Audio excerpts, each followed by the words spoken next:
اعوذ باللہ من الشیطان الرجیم، بسم اللہ الرحمن الرحیم۔ آج ہم انشاءاللہ سورہ لقمان کی آیت نمبر 20 سے شروع کریں گے اور سورہ سجدہ پڑھیں گے اور سورہ احزاب اور سورہ سبا۔ تو یہ صورتیں جو ہیں ان میں احزاب مدنی ہیں، باقی ساری صورتیں مکی ہیں، اور مکی صورتوں کا مرکزی مضمون توحید، رسالت اور آخرت ہے۔ تو آیت نمبر 20 سے ہم شروع کر رہے ہیں۔ اللہ تعالیٰ فرما رہے ہیں، کیا تم لوگوں نے دیکھا نہیں کہ اللہ نے تمہارے لیے وہ سب کچھ مسخر کر دیا ہے جو آسمانوں میں ہے اور جو زمین میں ہے، اور اس نے اپنی نعمتیں تم پہ بہا دی ہیں، ظاہری بھی اور باطنی بھی۔ اور لوگوں میں سے ایسے بھی ہیں جو اللہ کے بارے میں بحث کرتے ہیں بغیر کسی علم کے اور بغیر کسی رہنمائی کے اور بغیر کسی روشن کتاب کے۔ تو تمہارے لیے مسخر کر دیا، تمہاری خدمت میں لگا دیا۔ گویا کہ اللہ تعالیٰ یہ فرما رہے ہیں کہ ذرا غور کرو، دیکھو کہ جو کچھ بھی آسمان و زمین میں ہے اللہ نے تمہاری خدمت میں لگایا ہوا ہے، سب تمہاری خدمت کر رہے ہیں، اور ظاہری باطنی نعمت اللہ نے بہا دی ہیں، اسباغ جیسے انڈیل دی ہیں اوپر سے ایسے، تو ظاہری جو باہر ہیں ہمارے اندر بھی باطنی۔ اس کے باوجود لوگوں کا یہ حال ہے کہ اللہ کے بارے میں بحث کرتے ہیں، اور بحث بھی بغیر کسی علم کے، بغیر کسی رہنمائی کے، بغیر کسی روشن کتاب کے، بغیر کسی دلیل ثبوت علم کے اللہ کے بارے میں بحث کریں۔ جب قرآن کہتے ہیں اللہ کے بارے میں بحث کریں، یعنی اللہ کی ذات کے بارے میں، اللہ کے صفات کے بارے میں، اللہ کے حقوق کے بارے میں، اللہ کے اختیارات کے بارے میں، جو قرآن یہی تو ساری بحث کر رہے ہیں نا کہ اس کائنات میں اللہ کے سوا کوئی خالق نہیں ہے، اللہ کے سوا کوئی الہ نہیں ہے، اللہ کے سوا کوئی پیدا کرنے والا نہیں، پھر صفات جو اللہ کی ہیں وہ کسی اور کی نہیں، اختیار کسی کے پاس نہیں ہے، کوئی نفع نقصان پہنچانے والا نہیں ہے، فیصلہ اللہ کا نافذ ہوتا ہے، ہر چیز وہ جانتا ہے اور کوئی جاننے والا نہیں ہے۔ یہ قرآن بار بار بتا رہا۔ تو بحث کیا کرتے ہیں؟ نہیں جی دوسرے بھی ہیں، وہ فلاں ہے، یہ فلاں کے پاس یہ ہے، فلاں یہ کرتا ہے، یہ بحث کرتے ہیں۔ تو فرمایا کہ بحث بغیر علم، ہدایت اور روشن کتاب کے۔ اگر کوئی بحث کر رہا ہے تو کوئی دلیل ہونی چاہیے نا، کوئی علمی بنیاد پہ بات کرے۔ اور جب ان لوگوں کو کہا جاتا ہے کہ پیروی کرو اس کی جو اللہ نے نازل کیا ہے، تو جواب میں کہتے ہیں بلکہ ہم تو پیروی اس چیز کی کریں گے جس پہ ہم نے اپنے آباء و اجداد کو پایا ہے۔ آباء و اجداد سے جو مشرکانہ چیزیں آ رہی ہیں، جو بدعتیں، جو روایات، سب اس کی ہم پیروی کریں گے۔ فرمایا کہ کیا اس حالت میں بھی آباء و اجداد کی روایات اور مشرکانہ بدعتوں کی پیروی کریں گے کہ اگر شیطان انہیں بھڑکتی آگ کے عذاب کی طرف بلا رہا، کہ دیکھیں شیطان انہیں آگ کی طرف لے جا رہا ہے، پھر بھی یہ آباء و اجداد کی روایات کی پیروی کریں گے؟ اور جس نے اپنے آپ کو اللہ کے سپرد کر دیا اور وہ بہترین عمل کرنے والا ہے، تو اس نے ایک مضبوط سہارے کو پکڑ لیا، اور معاملات انجام کار سارے اللہ ہی کی طرف جانے والے ہیں۔ تو یہ وَمَن يُسْلِمْ وَجْهَهُ، اسلام یہ ہے کہ اپنے آپ کو اللہ کے سپرد کر دینا، یہ ہے اسلام۔ لوگ آج کہتے ہیں وہ جی اسلام کا معنی سلامتی ہے، ٹھیک ہے جی، اس کے اندر سلامتی کا معنی ہے، لیکن جب اسلام کہیں گے تو یہ معنی سلامتی نہیں ہے۔ اسلام کا معنی ہے اپنے آپ کو سپرد کر دینا، اپنے آپ کو جھکا دینا اپنے رب کے سامنے، اس کے حوالے کر دینا، سپرد کر دینا۔ اور جس نے کفر کیا تو اس کا کفر آپ کو غمگین نہ کرے، ان سب کا ہماری ہی طرف پلٹ کر آنا ہے، پھر ہم انہیں بتائیں گے جو یہ عمل کر کے آئے ہیں۔ بے شک اللہ جانتا ہے جو کچھ سینوں میں ہے، سینوں کے راز بھی اس سے چھپے ہوئے نہیں ہیں۔ ہم انہیں تھوڑا سا دنیا میں فائدہ دیں گے، پھر ہم انہیں بے بس کر کے کھینچ لائیں گے ایک سخت عذاب کی طرف۔ دنیا کا جو سامان ہے نا، اس کو اللہ تعالیٰ فرماتے ہیں نمتعہم قلیلا، تھوڑا سا فائدہ یہ نہیں کہ دنیا معمولی، دنیا کے لحاظ سے تو بہت ہے، لیکن ساری دنیا بھی کسی ایک اکیلے شخص کو مل جائے نا تو وہ متاع قلیل ہے، تھوڑا سا فائدہ ہے، آخرت کے مقابلے میں اس کی کوئی حیثیت نہیں۔ تو یہ فرما رہے ہیں اللہ تعالیٰ کہ دنیا میں ہم انہیں مزے کرائیں گے، خوب عیاشیاں کریں، لیکن پھر وہ وقت آئے گا کہ ہم بے بس کر کے انہیں کھینچ کے لے آئیں گے ایک سخت عذاب کی طرف۔ اور اگر آپ ان سے پوچھیں کہ آسمان و زمین کو کس نے پیدا کیا، تو یہ ضرور کہیں گے اللہ نے۔ کہہ دیجیے کہ اللہ کا شکر ہے، یعنی اللہ کا شکر ہے کہ یہ بات تو مان رہے ہو، بلکہ ان میں سے اکثر جانتے نہیں ہیں کہ جب یہ کہہ رہے ہو کہ آسمان و زمین کو اللہ نے پیدا کیا ہے تو اس کا نتیجہ کیا ہے کہ جب خالق وہ ہے تو پھر الہ بھی اس کے سوا کو اور نہیں ہو سکتا. یہ نہیں ہو سکتا خالق وہ اور الہ دوسرے بنے ہوئے ہوں.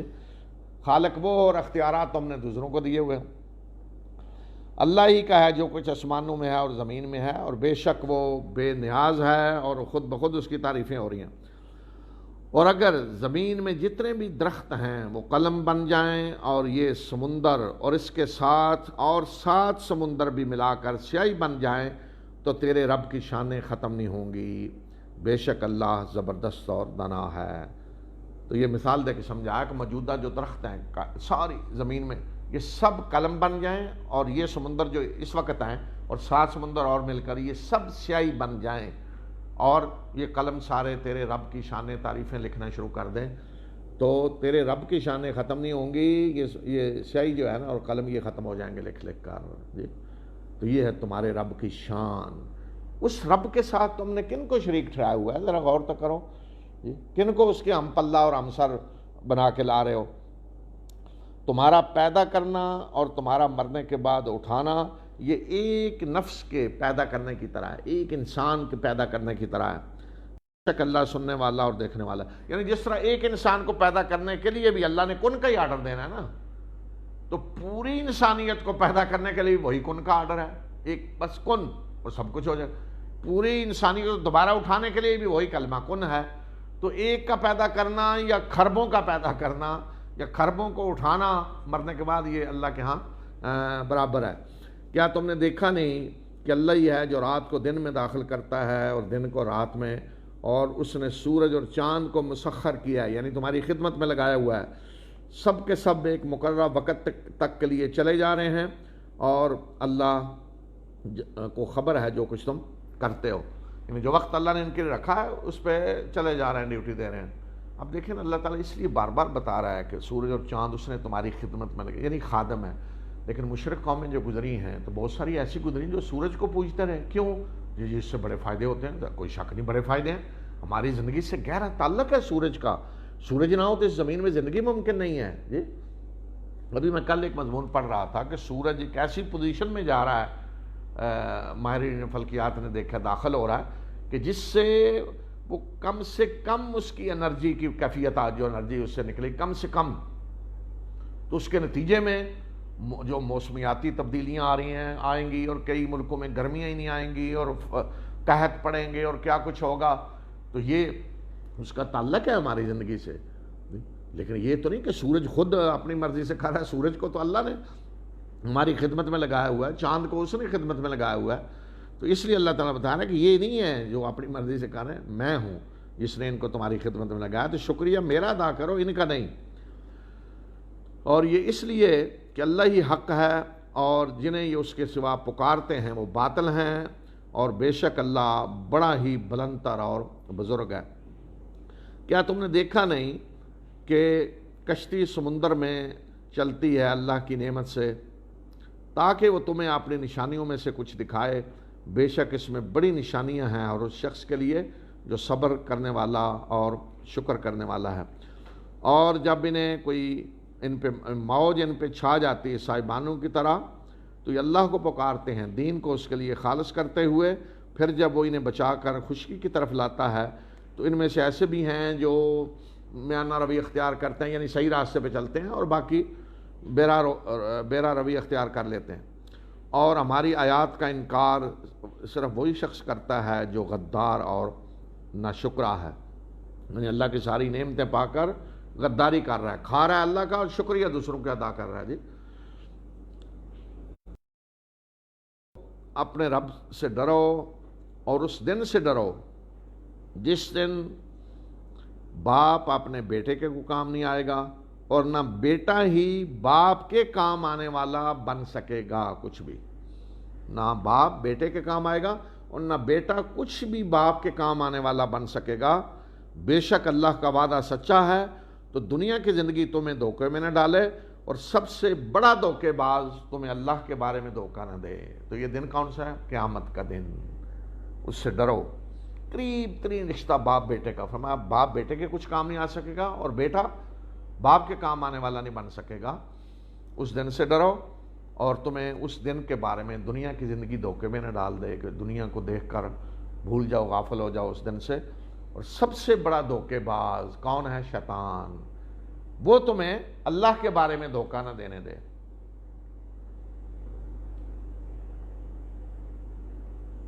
وہ تمہیں اللہ کے بارے میں دھوکے میں مبتلا نہ کرے۔ تو دیکھیں شیطان اللہ کے بارے میں جو دھوکہ دیتا ہے وہ کیا ہے؟ جو کہتے ہیں نا جو جہاں پھنس جائے، وہ کہتے ہیں نا کہ کتنے میں بیچنا ہے، وہ جو جہاں پھنس گیا اس کے ساتھ وہ ریٹ لگا لینا ہے۔ تو شیطان کا بھی وہی طریقہ ہے کہ جو جہاں پھنستا ہے وہ اسے وہیں پھنساتا ہے۔ کسی کو تو وہ شرک میں مبتلا کرتا ہے، سب سے پہلے اللہ کے ساتھ شریک ٹھہراؤ، تو سب سے بڑا تو یہ ہے۔ جو اس میں پھنس گیا وہ تو ویسے ہی گیا، مارا گیا، ختم۔ جو یہیں آ گیا وہ تو شکار یہیں سے کر لیا۔ اور اگر کوئی یہاں قابو نہیں آتا تو پھر آگے کیا ہے؟ وہ پھر بس یہ اللہ بڑا بخشنے والا ہے، کوئی ڈرنے کی ضرورت نہیں، جو کرنا کرتے جاؤ، اللہ بڑا بخشنے والا ہے، اللہ سے ڈرنے کی ضرورت نہیں۔ یا پھر ٹھیک ہے قیامت ہے، اللہ کی پکڑ بھی ہوگی، لیکن وہاں بچانے والے بچا لیں گے۔ کسی کو یہاں پھنسا لیا، کسی سے آخرت کا انکار کروا دیا، تو یہ سارے طریقے ہیں جہاں وہ پھنساتا ہے۔ تو اس لیے فرمایا کہ سب سے بڑا دھوکے باز یعنی شیطان تمہیں اللہ کے بارے میں دھوکہ نہ دے۔ بے شک اللہ ہی کے پاس ہے قیامت کی گھڑی کا علم، اور وہی بارش نازل کرتا ہے، اور وہ جانتا ہے جو کچھ رحموں میں ہے، اور کوئی نفس یعنی کوئی انسان نہیں جانتا کہ کل وہ کیا کام کرے گا، اور کوئی نہیں جانتا کہ کس سرزمین پہ اس کی موت آئے گی۔ بے شک اللہ ہی جاننے والا اور خبر رکھنے والا ہے۔ یعنی قیامت کی گھڑی کا علم بھی اللہ کے پاس ہے، بارش وہی برسا رہا ہے، کوئی اور بارش برسانے والا نہیں ہے۔ ماں کے رحموں میں کیا ہے وہ اللہ ہی جانتا ہے، اور کسی کو یہ پتہ نہیں کہ کل اس نے کیا کرنا ہے۔ کوئی بڑے سے بڑا انسان یہ کہہ سکتا ہے کل میں نے کیا کرنا ہے؟ کوئی دنیا کی کسی سپر پاور کا حکمران بھی یہ نہیں کہ کل میرا یہ پروگرام ہے میں نے کرنا نہیں، کل پتہ نہیں کیا ہو جائے اس کے ساتھ۔ انسان بڑے بڑے پروگرام بناتا ہے لیکن آگے کل کیا ہونے والا ہے وہ اس کو پتہ نہیں، کہ کھانا جو اس کا ناشتہ تیار ہو وہ کھائے گا یا نہیں۔ اسی طرح کسی کو یہ پتہ نہیں کہ اس کی موت کس سرزمین پہ آئے گی۔ یہ سب چیزیں اللہ ہی جانتا ہے۔ یہ ہے انسان کی بے بسی، محتاجی اور کم علمی انسان کی۔ اس کے بعد سورہ سجدہ ہے، یہ بھی مکی سورت ہے۔ سجدہ اس کا نام کہ اس میں سجدہ تلاوت ہے۔ الف لام میم یہ حروف مقطعات ہیں۔ اس کتاب کا نزول اس میں کوئی شک نہیں کہ رب العالمین کی طرف سے ہے۔ تنزیل کہتے ہیں بڑے اہتمام سے نازل کرنا، یعنی اس کتاب کا نزول بڑے اہتمام سے ہوا ہے۔ کس کی طرف سے؟ رب العالمین کی طرف سے، اور اس میں کوئی شک نہیں۔ کیا یہ کہتے ہیں یعنی جو اس وقت مخاطب تھے یا آج بھی جو کافر ہیں، کیا یہ کہتے ہیں کہ اس نے یعنی نبی صلی اللہ علیہ وسلم کے بارے میں کیا یہ کہتے ہیں کہ اس نے اس کو گھڑ لیا ہے؟ بلکہ یہ حق ہے تیرے رب کی طرف سے، تاکہ آپ خبردار کر دیں ان لوگوں کو کہ جن کے پاس آپ سے پہلے کوئی خبردار کرنے والا نہیں آیا، شاید کہ وہ ہدایت کا راستہ اختیار کر لیں۔ اللہ وہ ہے جس نے آسمانوں اور زمین اور اس کے درمیان کی تمام چیزوں کو 6 دنوں میں پیدا کیا، پھر وہ عرش پہ جلوہ فرما ہوا، اور تمہارے لیے اس کے سوا کوئی کارساز اور سفارشی نہیں ہے، کوئی تمہارا ولی اور سرپرست اور سفارش کرنے والا نہیں ہے۔ کیا تم اس کوئی نصیحت نہیں حاصل کرتے؟ وہی معاملات کی تدبیر کرتا ہے آسمان سے زمین تک، اور پھر یہ معاملات اسی کی طرف واپس جاتے ہیں ایک ایسے دن میں کہ جس کی مقدار تمہاری گنتی کے مطابق 1000 سال کے برابر ہے۔ یعنی اللہ کے دن اور ہیں جی، تو اللہ کے دن ایسے بھی ہیں جن میں ایک دن 1000 سال کے برابر ہے ہماری گنتی۔ یہ ہے اللہ غیب اور ظاہر کو جاننے والا، زبردست اور مہربان۔ اس نے جو چیز بھی پیدا کی بہترین پیدا کی، اور اس نے انسان کی تخلیق مٹی سے شروع کی، پھر اس نے اس کی نسل کو ایک حقیر پانی کے سطح سے آگے چلایا۔ پہلے آدم کی تخلیق اس نے مٹی سے کی، ابتدا کی مٹی سے، پھر آگے انسانی نسل ہر کوئی پھر وہ نہیں مٹی کا کوئی کارخانہ لگا ہوا ہے اینٹوں جیسے بٹھے کی اینٹوں کی طرح جو انسان بن کے آ رہے ہیں، پھر اس نے آگے جو انسانی نسل کو چلایا ہے، تو ایک حقیر پانی کے سطح سے جی مادہ منویہ اس سے آگے اس نے انسانی شکل کو چلایا، پھر اس نے اس کو برابر کیا، نکسک سے سنوارا اور اس میں اپنی طرف سے روح پھونکی، اور اس نے تمہیں سننے اور دیکھنے کی صلاحیتیں اور دل و دماغ دیے، تم لوگ کم ہی شکر گزار بنتے ہو۔ آپ دیکھ لیں 3 نعمتوں کا سب سے زیادہ اللہ تعالیٰ ذکر کرتا ہے انسان کے لیے، کیا ہے؟ سننے، دیکھنے کی صلاحیتیں، عقیدہ، دل و دماغ، یعنی دل و دماغ، عقل گویا کہ کہہ لیں، اور سننے دیکھنے کی صلاحیتیں، اسی سے انسان علم حاصل کرتا ہے، سیکھتا ہے، اپنا علم دوسروں تک پہنچاتا ہے۔ اور یہ کہتے ہیں کہ جب ہم مٹی میں گھل مل جائیں گے تو کیا ہمیں نئے سرے سے پیدا کیا جائے گا؟ بلکہ یہ اپنے رب کی ملاقات کا انکار کر رہے ہیں۔ کہہ دیجئے کہ تمہیں وفات دے گا ملک الموت، جو جس کے تم سپرد کیے گئے ہو، جس کی ڈیوٹی تم پہ لگائی گئی ہے، بلکہ پھر تم اپنے رب کی طرف لوٹائے جاؤ گے۔ ثم قل یتوفاکم، تمہیں واپس لے لے گا پورا۔ کون؟ ملک الموت۔ ملک الموت فرشتہ جو روح قبض کرتا ہے، ہم اسرائیل کہتے ہیں، تو اصل قرآن نے تو ملک الموت کہا ہے۔ وہ ملک الموت الذی وکل بکم، جس کی ڈیوٹی لگی ہے تمہاری جان قبض کرنا۔ اس کا مطلب یہ ہے کہ ہر انسان پہ ڈیوٹی لگی ہوئی ہے جی، ملک الموت کے کون سا فرشتہ کس کی جان قبض کرے گا۔ تو یہ جو بنائے گا نا موکل وکل، وہ ملک الموت ہے، موکل، اس نے جان قبض کرنی ہے، تو یہ موکل ہے، ڈیوٹی جس کی اللہ نے لگا دی ہے۔ باقی وہ ہیں فرشتے جن کی ڈیوٹی لگی ہر انسان کے ساتھ، کرامن کاتبین ہیں، اعمال لکھ رہے ہیں، یا وہ فرشتے جن کی حفاظت کے لیے ڈیوٹی لگی ہوئی ہے وہ ہیں۔ باقی یہ جو ڈھونگ رچایا ہوا ہے جی، وہ موکل خبریں دیتے ہیں، اور وہ جی وہ کوئی جاسوسی کرتے ہیں، ایک کا موکل دوسرے کو دے رہا ہے، یہ سب یہ ڈھونگ ہیں جو رچائے ہوئے ہیں، فراڈ اور جھوٹ، کوئی ان کی حیثیت نہیں ہے۔ اور کاش کہ تم دیکھو کہ جب مجرم اپنے رب کے سامنے سر جھکائے کھڑے ہوئے ہوں گے، یعنی آخرت میں، اور کہہ رہے ہوں گے کہ اے ہمارے رب، ہم نے دیکھ لیا اور سن لیا، بس ہمیں واپس لوٹا تاکہ ہم نیک عمل کریں، بے شک ہم یقین کرنے والے ہیں۔ اب یقین آ گیا، آنکھوں سے دیکھ لیا، سن لیا، اب واپس لوٹا، اب نیک عمل کریں گے۔ تو دیکھیں اس کا جواب اللہ تعالیٰ کیا دے رہے ہیں۔ اللہ تعالیٰ فرما رہے ہیں کہ وَلَوْ شِئْنَا لَآتَيْنَا كُلَّ نَفْسٍ هُدَاهَا، اگر ہم چاہتے تو ہر نفس کو اس کے حصے کی ہدایت دے کر بھیجتے، مگر میری بات سچ ثابت ہو گئی جو میں نے کہی تھی کہ میں تمام انسانوں اور جنوں سے جہنم کو بھر دوں گا، جو ابلیس کے چیلنج میں اللہ تعالیٰ نے فرمایا۔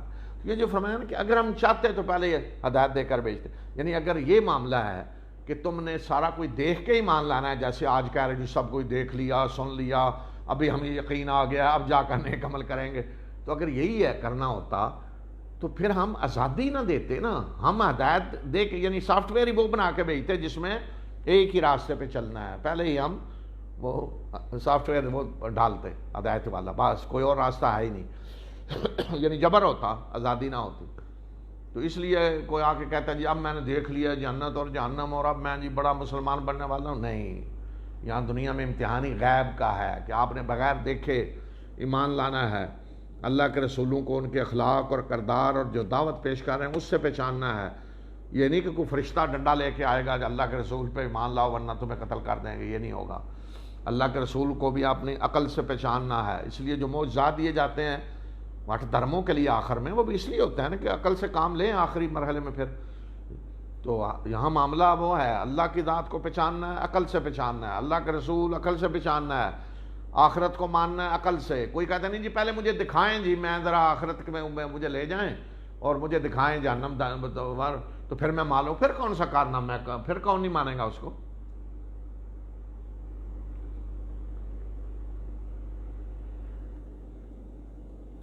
تو پھر اس موقع پہ جواب جب اللہ تعالیٰ دے گا تو پھر اللہ تعالیٰ فرمائے گا کہ اب تم نے اپنے اس دن کی ملاقات کو جو بلایا تو اس کی وجہ سے اب مزہ چکھو، اور ہم نے بھی آج تمہیں بلا دیا، ہمیں بھی کوئی پرواہ نہیں، پڑے رہو جہاں پڑے ہو، اور چکھو ہمیشہ کے عذاب کا مزہ ان اعمال کے بدلے میں جو تم کیا کرتے تھے۔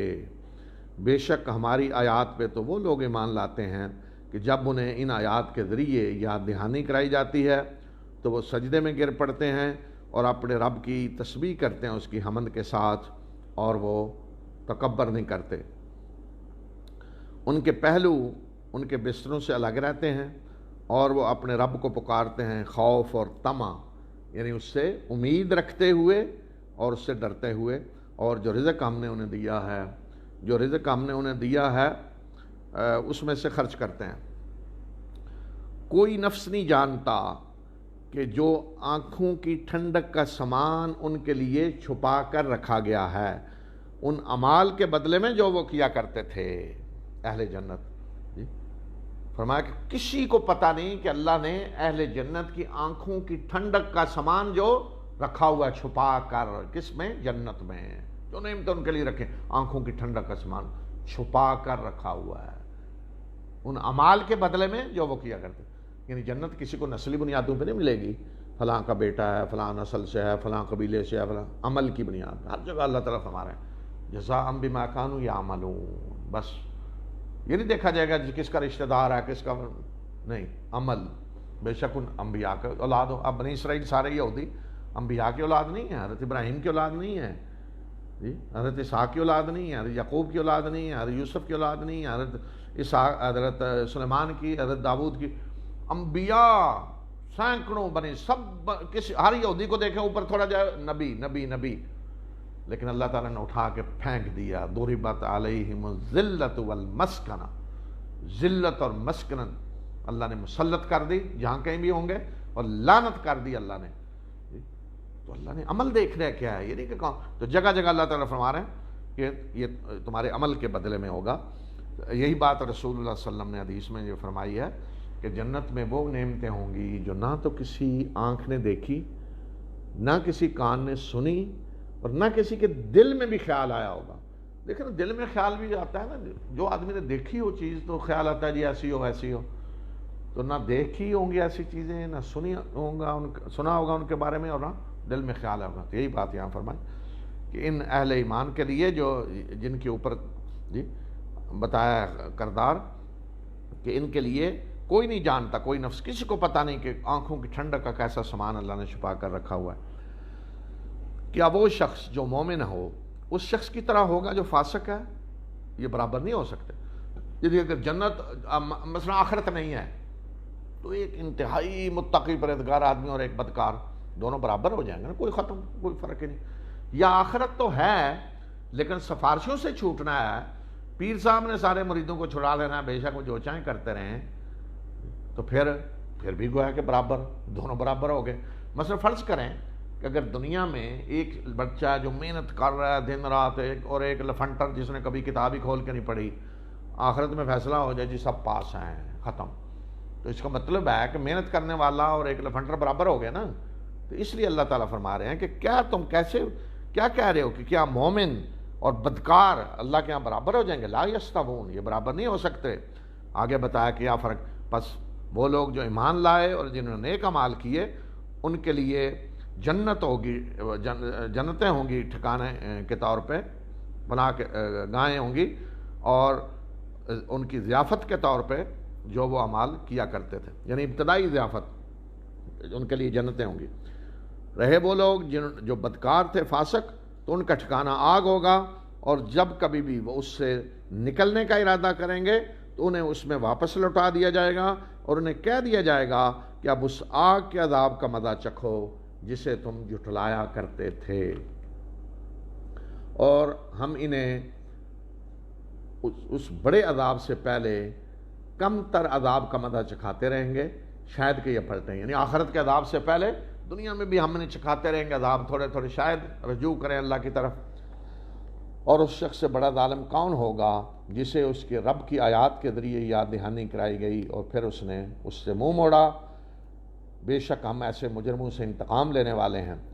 اور ہم نے موسیٰ کو کتاب دی، پس آپ بھی اس جیسی کتاب کے ملنے میں کوئی شک میں نہ رہیں، یعنی قرآن اسی طرح آپ کو بھی دیا گیا ہے، اور ہم نے اس کتاب کو بنی اسرائیل کے لیے ہدایت بنایا، اور ہم نے ان میں سے ایسے پیشوا کھڑے کیے جو ہمارے حکم سے رہنمائی کرتے تھے جب انہوں نے صبر کیا، آزمائشوں پہ جو فرعون کے ذریعے ان پہ آئیں، اور جب وہ ہماری آیات پہ یقین کرتے تھے۔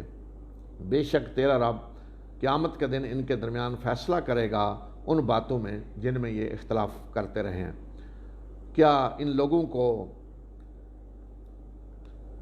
اس بات سے کو رہنمائی نہ ملی کہ جن قوموں کو ہم نے ہلاک کیا ہے یہ ان کے مسکنوں میں رہ رہے ہیں، ان کی قیام گاہوں میں یہ رہ رہے ہیں، چل پھر رہے ہیں؟ کیا اس سے کوئی نے رہنمائی نہیں ملی کہ دیکھتے کہ یہ تباہ کیوں ہوئے اور ہم ان کے راستے پہ نہ چلیں؟ بے شک اس میں بڑی نشانیاں ہیں، کیا یہ سنتے نہیں ہیں؟ کیا انہوں نے دیکھا نہیں کہ ہم پانی کو ہانک کر لاتے ہیں بنجر زمین کی طرف، اور پھر ہم اس پانی کے ذریعے کھیتی اگاتے ہیں جس سے ان کے جانور بھی کھاتے ہیں اور یہ خود بھی؟ کیا یہ دیکھتے نہیں ہیں؟ یہ چیزیں آنکھوں سے انہیں نظر نہیں آتی؟ اور یہ کہتے ہیں کہ وہ فیصلے کا وقت کب آئے گا اگر تم سچے ہو؟ فیصلہ یعنی عذاب اللہ کا جب فیصلہ ہو جائے گا۔ کہہ دیجئے کہ فیصلے کے دن یعنی قیامت کے دن، فیصلے کے دن جن لوگوں نے کفر کیا تو ان کا ایمان ان کو فائدہ نہیں دے گا اور نہ ہی انہیں کو مہلت دی جائے گی۔ یعنی اگر کوئی یہ سمجھ رہا ہے کہ فیصلے کا دن آ جائے سامنے، یعنی قیامت آ جائے تو میں اس دن ایمان لے آؤں گا، اس دن کا انتظار کر رہا ہے، تو اس دن کسی کو ایمان اس کا فائدہ نہیں دے گا، ایمان لانا فائدہ نہیں دے گا۔ بس اے نبی صلی اللہ علیہ وسلم ان سے اعراض کریں اور انتظار کریں، بے شک یہ بھی انتظار کر رہے ہیں، یہ بھی انتظار کر رہے ہیں ان کا انجام کیا ہوتا ہے، اور آپ بھی انتظار کریں، دیکھیں ان کا حشر کیا ہوتا ہے۔ تو یہ سورہ سجدہ ہے۔ اس کے بعد سورہ احزاب ہے۔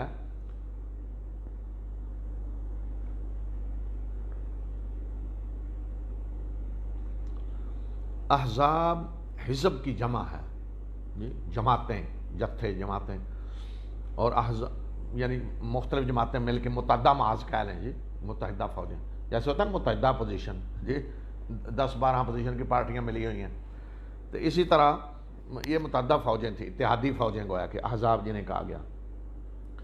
تو یہ سورت جو ہے اس میں جنگ خندق کا ذکر ہے، جنگ خندق جس میں خندق کھودی گئی، تو اسی میں جو لشکر آئے ان کو احزاب کہا گیا۔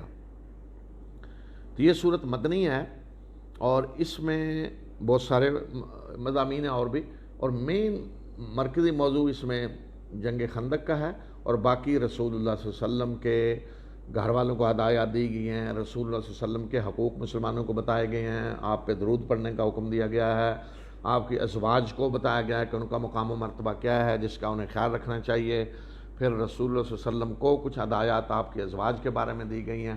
تو اس طرح یہ بہت سارے مضامین ہیں اس صورت میں، مدنی صورت ہے یہ۔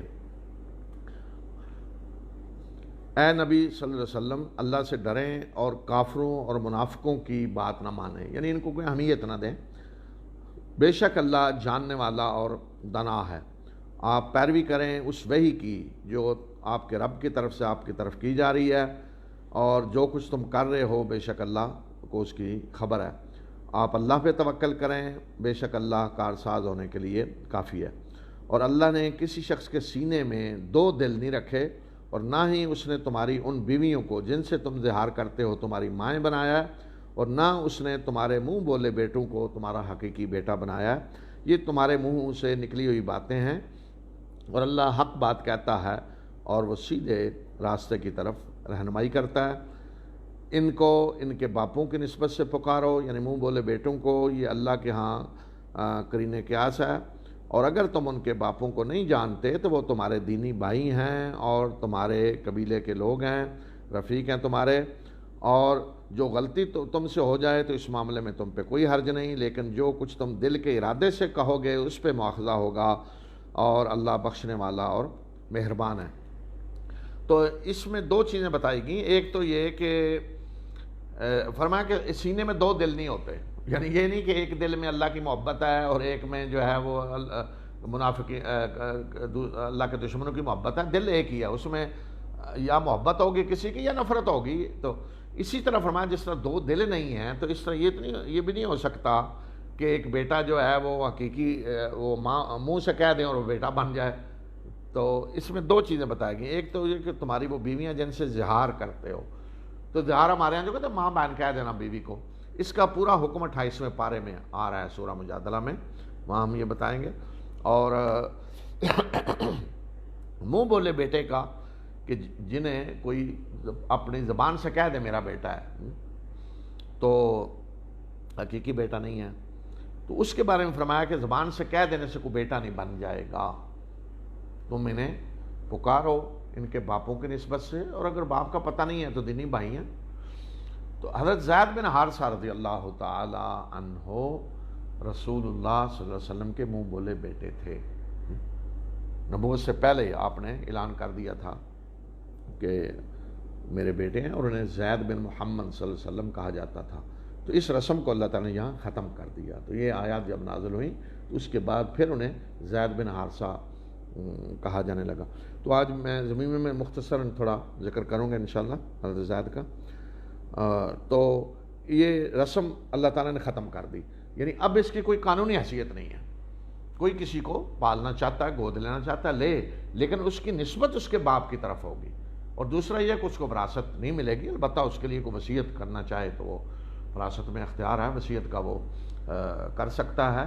اور اپنے آپ کو اپنے باپ کے علاوہ کسی اور کی طرف منسوب کرنا یہ بہت بڑا گناہ ہے، کبیرہ گناہ ہے کہ آدمی اپنے ساتھ اپنے باپ کی بجائے کسی اور کا نام لگا لے۔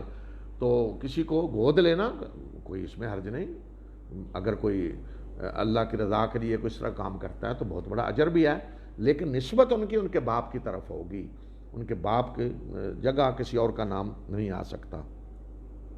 تو اس رسم کو اللہ تعالیٰ نے بالکل ختم کر دیا۔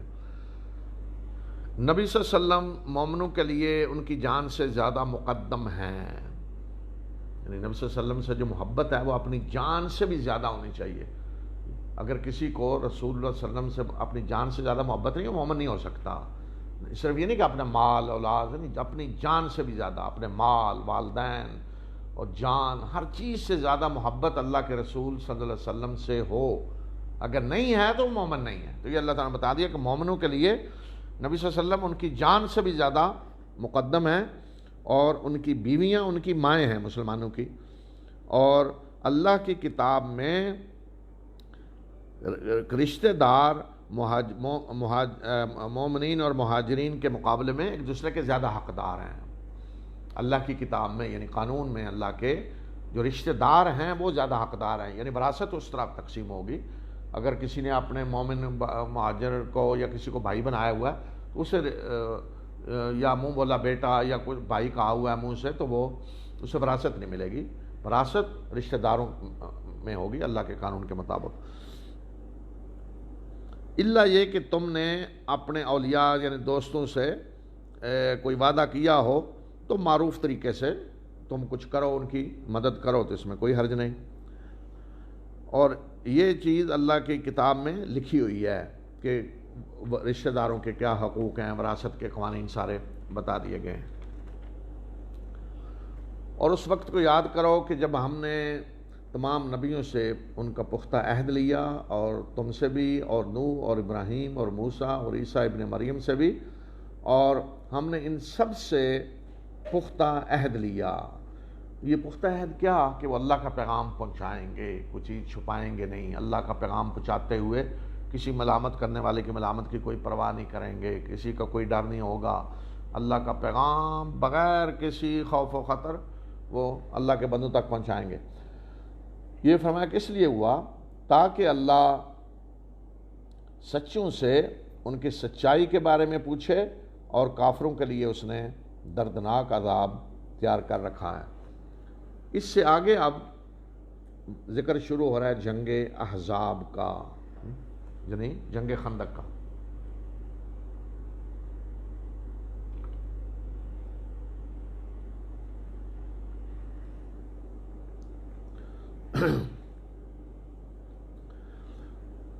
میں اس کا یہ آیات پڑھ دیتا ہوں ساری جو جنگ خندق کے بارے میں ہیں، تھوڑی تھوڑی ساتھ میں وضاحت بھی کر دوں گا جہاں جہاں ہے ضرورت ہے، اور اس پہ زمین میں تفصیل سے بات کر دوں گا کہ جنگ خندق میں کیا کیا پیش آیا شروع سے آخر تک، تاکہ زیادہ اچھی طرح یہ بات سمجھ آ جائے۔ اے لوگو جو ایمان لائے ہو، اپنے اوپر اللہ کی اس نعمت کو یاد کرو کہ جب تم پہ لشکر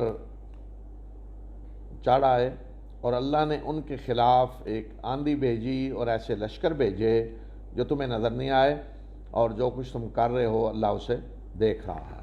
تو سب سے پہلے بنیادی طور پہ اللہ تعالیٰ نے فرمایا کہ اپنے اوپر اللہ کی اس نعمت کو یاد کرو۔ کیا ہے کہ جب سارے لشکر چڑھائی کر کے آگے، متحدہ فوجیں آ گئیں، 10,000 جن کی تعداد تھی، مدینہ کی ساری آبادی بچے بھی ملا کر اتنی نہیں تھی، تو اللہ نے ان کے خلاف ایک آندھی بھیجی اور لشکر بھیجے جنہیں جو تمہیں نظر نہیں آئے۔ اب میں آخر تفصیل جب بتاؤں گا تو بتاؤں گا کہ اللہ تعالیٰ جس طرح کہہ رہے ہیں کہ آندھی گویا کہ ایسے لگتا ہے جیسے آندھی آئی اور لشکر، مسلمانوں کو کچھ کرنا ہی نہیں پڑا، ایسے نہیں ہوا۔ اللہ کی سنت پر پتہ چلے گا کیا ہے۔ جب وہ تمہارے اوپر سے بھی آ گئے اور نیچے سے بھی، اور آنکھیں پتھرا گئیں اور کلیجے منہ کو آنے لگے، اور تم اللہ کے بارے میں بڑے عجیب و غریب گمان کر رہے تھے کہ اللہ کے وعدے کیا بنے گا، کیا ہوگا۔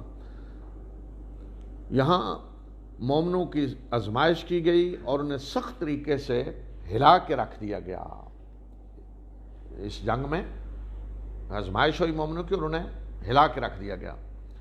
جب منافق اور وہ لوگ جن کے دلوں میں بیماری تھی وہ کہہ رہے تھے کہ اللہ اور اس کے رسول نے ہم سے جو وعدے کیے تھے وہ سب دھوکہ تھا، یعنی اللہ کی مدد آئے گی اور یہ فتح ہوگی۔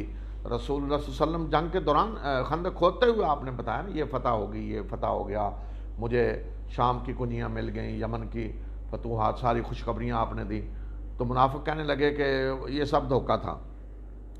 اور اس وقت کو یاد کرو کہ جب ان میں سے ایک گروہ کہہ رہا تھا کہ اے اہل یثرب، تمہارے یہاں رکنے کا کوئی فائدہ نہیں، پلٹ جاؤ، اور ان میں سے ایک گروہ نبی صلی اللہ علیہ وسلم سے اجازت مانگ رہا تھا کہ بے شک ان کے گھر خطرے میں ہیں، حالانکہ وہ خطرے میں نہیں تھے بلکہ یہ بھاگنا چاہتے تھے۔ اجازت مانگ رہے تھے، ہمارے پیچھے بھی بچے خطرے میں ہیں، ہمیں اجازت دیں۔ اور اگر دشمن مختلف اطراف سے داخل ہو جاتے اور انہیں فتنے میں پڑنے کا کہا جاتا تو یہ اس میں پڑ جاتے اور ذرا بھی اس میں توقف نہ کرتے۔ فتنے میں یعنی مرتد ہونے کے لیے کہا جاتا، فوجیں آ جاتی مدینہ میں داخل ہو جاتے اور انہیں مرتد ہونے کے لیے کہا جاتا تو بالکل تیار تھے، کوئی توقف نہ کرتے اس میں۔ اور انہوں نے اس سے پہلے اللہ سے عہد کیا تھا کہ وہ پیٹھ پھیر کر نہیں بھاگیں گے اور اللہ کے عہد کے بارے میں پوچھا جائے گا۔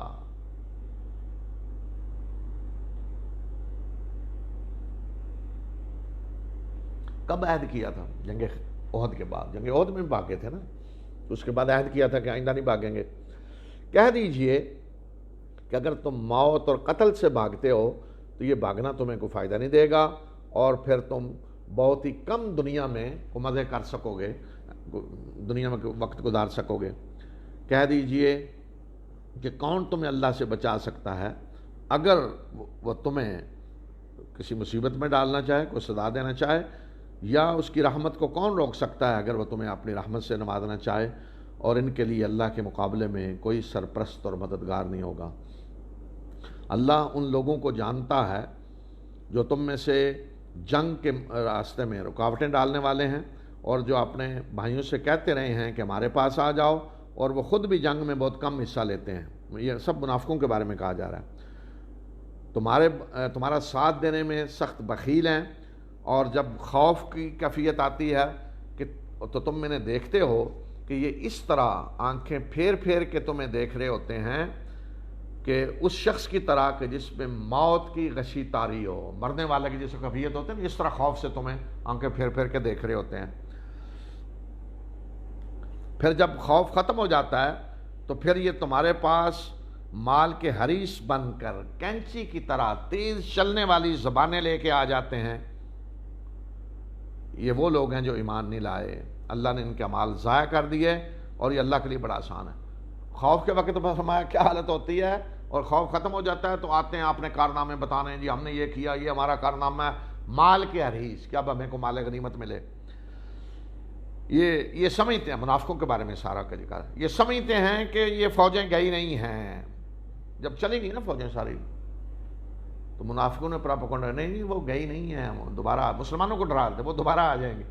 تو اللہ تعالیٰ فرمایا یہ سمجھتے ہیں کہ فوجیں گئی نہیں ہیں، اور اگر یہ لشکر دوبارہ آ بھی گئے تو اب یہ چاہیں گے منافق کہ وہ صحرا میں بدوؤں کے ساتھ ہوں اور وہاں سے تمہاری خبریں لیتے رہیں، اور اگر تمہارے اندر رہیں بھی تو یہ جنگ کم ہی کریں گے۔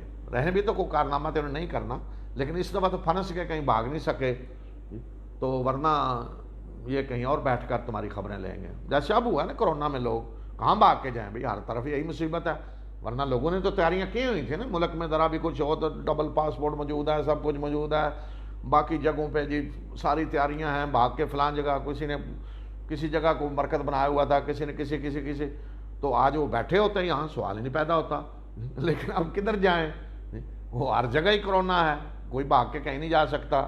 جیسے حضرت نوح کے بیٹے نے جب کہا نا کہ ساوی الی جبل یعصمنی من الماء، کہ میں پہاڑ کی پناہ لے لوں گا، وہ مجھے طوفان سے بچا لے گا، تو جی حضرت نوح نے کہا قال لا عاصم اليوم من امر اللہ، کہ آج اللہ کے فیصلے سے کوئی چیز بچانے والی نہیں ہے۔ تو آج یہ کوئی کہیں بھی کوئی بچانے والی نہیں، ہر جگہ وہی چیز ہے، ہر جگہ وہی خطرہ ہے، ہر کوئی رو رہا ہے، تو بھاگ کے کدھر جائیں۔ یہ فرمایا کہ یہ آئندہ اگر لشکر آ گئے تو یہاں نہیں بیٹھیں گے، صحراؤں میں جائیں گے بدوؤں کے پاس، وہاں خبریں لیتے رہیں گے کیا بنا، کو مسلمان بچے ہیں یا نہیں، کیا ہوا۔ بے شک تمہارے لیے رسول اللہ صلی اللہ علیہ وسلم کی زندگی میں بہترین نمونہ ہے ہر اس شخص کے لیے جو اللہ اور یوم آخرت کی امید رکھتا ہے اور جس نے اللہ کو کثرت سے یاد کیا۔ منافقوں کو کہا جا رہا ہے کہ دیکھو اللہ کے رسول صلی اللہ علیہ وسلم کس طرح مشقت اٹھا رہے ہیں، بھوک کی حالت میں خود پتھر اٹھا رہے ہیں، خود پیرے دے رہے ہیں جی، اور تمہاری کیا حالت ہے، تم کیا کر رہے ہو۔ اور جب مومنوں نے لشکروں کو دیکھا تو وہ پکار اٹھے کہ یہی وہ چیز ہے کہ جس کا اللہ اور اس کے رسول صلی اللہ علیہ وسلم نے ہم سے وعدہ کیا تھا، اور اللہ اور اس کے رسول نے سچا وعدہ کیا تھا، اور اس چیز نے ان کے ایمان اور سپردگی کو اور زیادہ بڑھا دیا۔ یعنی اللہ اور اس کے رسول نے ہمیں یہ نہیں کہا تھا کہ ایمان لاؤ گے تو بس جی سیدھے جنت میں، کوئی آزمائش نہیں، لوگ تمہارے راستے میں پھول بچھائیں گے، نہیں، اللہ اور اللہ کے رسول نے یہ نہیں کہا تھا۔ اللہ اور اللہ کے رسول نے بتا دیا تھا کہ ایمان کا راستہ آسان نہیں ہے، آزمائشیں آئیں گی، ساری دنیا تم سے لڑے گی، لوگ متحد ہو کے آئیں گے تمہیں مارنے کے لیے۔ دیکھیں نا سورہ عنکبوت ہم نے پیچھے پڑھی نا، حسب الناس ان یترکوا ان یقولوا آمنا، کہ لوگوں نے سمجھ لیا ہے کتنی بات کہنے پہ چھوڑ دیے جائیں گے کہ ہم ایمان لائے۔ وَلَقَدْ فَتَنَّ الَّذِينَ مِن قَبْلِهِمْ، ہم نے آزمایا ہے، ہم آزمائیں گے، یہ اللہ کی سنت ہے۔ یہ نہیں ہو سکتا کہ آپ ایمان لائیں اور دنیا آپ کو ایسے ہی چھوڑ دے، یہ تو نہیں ہو سکتا۔ تو یہ مومن پکار اٹھے کہ یہ تو وہی کچھ ہے جو اللہ اور اللہ کے رسول نے بتایا تھا کہ ساری دنیا تمہیں آ جائے گی ختم کرنے لڑنے کے لیے، تو آ گئے ہیں سارے، تو اس سے ان کا ایمان اور زیادہ بڑھ گیا۔ مومنوں میں ایسے جواں مرد ہیں کہ جنہوں نے اللہ سے جو عہد کیا تھا اسے سچا کر دکھایا، اور ان میں سے ایسے ہیں کہ جو اپنی نظر پوری کر چکے ہیں، اور ایسے بھی ہیں کہ جو منتظر ہیں کہ اللہ کے راستے میں اپنی جان دیں، اور انہوں نے کوئی تبدیلی نہیں کی، اپنے ارادے میں کوئی تبدیلی نہیں کی۔ تو یہ اشارہ ہے ان صحابہ کی طرف جو احد میں شہید ہوئے کہ جو وہ اپنی نظر پوری کر چکے ہیں، اور ایسے بھی ہیں جو منتظر ہیں کہ اللہ انہیں موقع دے، تاکہ اللہ سچے لوگوں کو ان کی سچائی کا بدلہ دے، اور اگر وہ چاہے تو منافقوں کو عذاب دے، اور چاہے تو ان کی توبہ قبول کرے۔ اگر توبہ کریں تو اللہ توبہ قبول کرے گا۔ بے شک اللہ بخشنے والا اور مہربان ہے۔ اور کافروں کو اللہ نے ان کے غصے کے ساتھ ہی لوٹا دیا، وہ کوئی کامیابی نہ حاصل کر سکے، اور اللہ مومنوں کی طرف سے لڑنے کے لیے کافی ہو گیا، اور اللہ بڑا ہی طاقت والا اور زبردست ہے۔ کافر اسی طرح پلٹ گئے، ایک مہینہ پورا محاصرہ کرنے کے باوجود بغیر کوئی فائدہ حاصل کیے، بغیر کوئی کامیابی حاصل کیے، اور اللہ مومنوں کی طرف سے لڑنے کے لیے کافی ہو گیا۔ یہ آپ ذہن میں رکھیں۔ اللہ تعالیٰ فرما رہے ہیں، میں جب بتاؤں گا نا تفصیل ساری، تو وہاں پھر میں یہ بتاؤں گا کہ اللہ تعالیٰ فرما رہے ہیں کہ اللہ لڑنے کے لیے کافی ہو گیا۔ تو مسلمان کیا کر رہے تھے، کیا کرتے رہے، وہ جب دیکھیں گے کیفیت تو پھر پتہ چلے گا کہ اللہ کی سنت کیا ہے۔ تو یہ تو تھا باقی ان دشمنوں کے بارے میں۔ اور بنو قریظہ جنہوں نے ساتھ دیا تھا مسلمانوں کا، پھر ان کی باری آئی، رسول اللہ صلی اللہ علیہ وسلم نے حکم دیا کہ اب ان کا محاصرہ کریں، اندر کے دشمن تو ان کے بارے میں اللہ تعالیٰ فرما رہے ہیں، اور جن لوگوں نے اہل کتاب میں سے جن لوگوں نے ان دشمنوں کا ساتھ دیا تھا، اللہ انہیں بھی ان کے قلعوں سے نکال لایا، اور اللہ نے ان کے دلوں میں رعب پیدا کر دیا، اور آج ان کے ایک گروہ کو تم قتل کر رہے ہو اور ایک کو گرفتار کر رہے ہو، کچھ کو گرفتار کر رہے ہو، کچھ کو قتل کر رہے ہو، اور اللہ نے تمہیں ان کی زمینوں اور ان کے گھروں اور ان کے مالوں کا وارث بنا دیا، اور ایسی زمین کا کہ جس کو تم نے پامال نہیں کیا، یعنی بغیر جنگ کے ہی ہتھیار ڈال دیے انہوں نے، اور اللہ ہر چیز پہ قدرت رکھنے والا ہے۔ تو یہ بنو قریظہ کا جو جنگ تھی اس کے بارے میں آیات ہے۔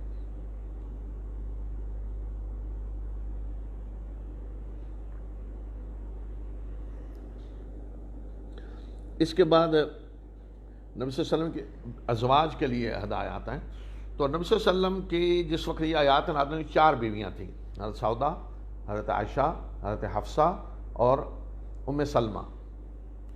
تو جس طرح کہ حضرت عائشہ بتاتی ہیں کہ ہمارے گھر میں کئی مہینوں چولہا نہیں جلتا تھا، تو کیا کھاتی تھی؟ کھجور، پانی کھجور۔ تو نبی صلی اللہ علیہ وسلم کی بیویوں نے مل کر سوچا کہ ہم مطالبہ کریں کہ ہمیں کوئی دنیا کا ساز و سامان، کھانے پینے کا، باقی چیزیں یہ ساری دی جائیں۔ تو جیسے ہوتا ہے نا اجتماعی طور پہ مطالبہ اکٹھے ہو کے کریں، تو اس طرح انہوں نے مطالبہ کیا اکٹھے ہو کر کہ نہیں جی ہمارے گھر میں تو یہ ہے، لوگ اس طرح کر رہے ہیں، زندگی گزار رہے ہیں، ہمارے پاس کھانے کو نہیں، یہ چیزیں نہیں، یہ چیزیں نہیں۔ تو ظاہر ہے اس سے رسول اللہ صلی اللہ علیہ وسلم کو تو پریشانی اور ہوگی کہ آپ کے پاس تو کچھ نہیں ہے آپ دے سکیں۔ تو اس لیے یہاں پر اللہ تعالیٰ نے نبی صلی اللہ علیہ وسلم کو کہا کہ انہیں کہہ دیں کہ اگر دنیا چاہیے کہ دنیا پھر اللہ کے رسول کے گھر میں نہیں ملے گی، پھر ٹھیک ہے میں تمہیں اچھے طریقے سے دے دلا کے رخصت کر دیتا ہوں، تو پھر دنیا جہاں ملتی ہے لے لیں، اور اگر اللہ اور اللہ کا رسول چاہیے تو پھر اسی طرح کے حالات میں زندگی گزارنی پڑے گی، تو آپ دیکھ لیں کس کو منتخب کرنا ہے۔ تو نبی صلی اللہ علیہ وسلم نے ایک ایک بیوی کو بلا کے کہا، تو سب نے کہا جی ہمیں اللہ اور اللہ کا رسول چاہیے، اور جس طرح کی بھی زندگی ہو ہمیں قبول ہے۔ تو یہ آیات اس سلسلے میں نازل ہوئی۔ اے نبی صلی اللہ علیہ وسلم اپنی بیویوں سے کہہ دیں کہ اگر تم دنیا کی زندگی اور اس کی زیب و زینت کی طالب ہو تو پھر آؤ میں تمہیں دے دلا کر خوبصورتی کے ساتھ رخصت کر دوں، اور اگر تم اللہ اور اس کے رسول اور دار آخرت کی طالب ہو تو بے شک تم میں سے جو نیکوکار ہیں ان کے لیے اللہ نے اجر عظیم تیار کر رکھا ہے۔ اے نبی کی بیویو، جو تم میں سے بے حیائی کا ارتکاب کرے گی تو ہم اسے دوہرا عذاب دیں گے، اور اللہ کے لیے یہ آسان ہے، اور جو تم میں سے اللہ اور اللہ کے رسول کی فرما بردار بنے گی اور نیک عمل کرے گی تو اسے ہم دوہرا اجر دیں گے، اور ہم نے اس کے لیے رزق کریم تیار کر رکھا ہے۔ تو بتایا اللہ تعالیٰ بتا رہے ہیں کہ تمہارا مرتبہ کہ اللہ کے رسول کے گھر میں، آپ اللہ کے رسول کے گھر میں بڑی حساس جگہ ہے، تو اس گھر میں رہتے ہوئے اگر کوئی بے حیائی کا ارتکاب کرے دگنا عذاب بھی ملے گا، اور اگر نیکی کریں گے تو دگنا اجر بھی اللہ تعالیٰ دے گا۔ اس لیے کہ اس طرح کی جگہ پہ آدمی کی ذمہ داری بہت بڑھ جاتی ہے، بہت حساس جگہ ہوتی ہے، تو اس لیے اجر بھی دگنا اور غلطی ہو تو سزا بھی زیادہ، اس لیے کہ ان کی غلطی پھر عام لوگوں کی طرح کی غلطی تو نہیں ہے نا، اس کے نتائج کیا مرتب ہوتے ہیں، اور اسی طرح ان کی نیکی نمونہ بنتی ہے پوری امت کے لیے۔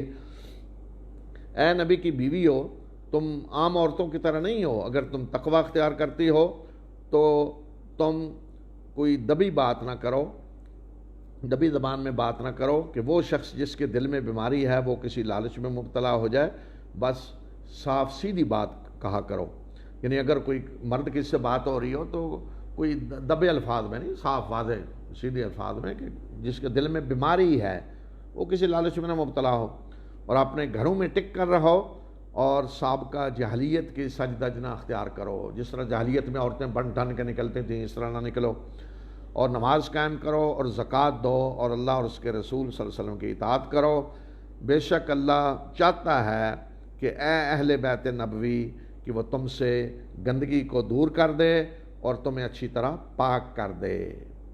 جی اہل البیت، تو یہاں اہل البیت کس کو کہا جا رہا ہے؟ نبی صلی اللہ علیہ وسلم کی بیویاں، پیچھے پورا ذکر کس کا آ رہا ہے؟ بیویوں کا آ رہا ہے نا، کوئی اور کا تو نہیں، تو اب یہاں انہی کو مخاطب کریں۔ وقرن فی بیوتکن آیت، کہ گھروں میں ٹک کر رہو، سابقہ جاہلیت کے سجدہ اختیار نہ کرو، نماز قائم کرو، زکوٰۃ دو، اللہ اور اس کے رسول صلی اللہ علیہ وسلم کی اطاعت کرو، اے اہل بیت نبوی، اللہ تم سے گندگی دور کرنا چاہتا ہے، تمہیں پاک تو کون ہے؟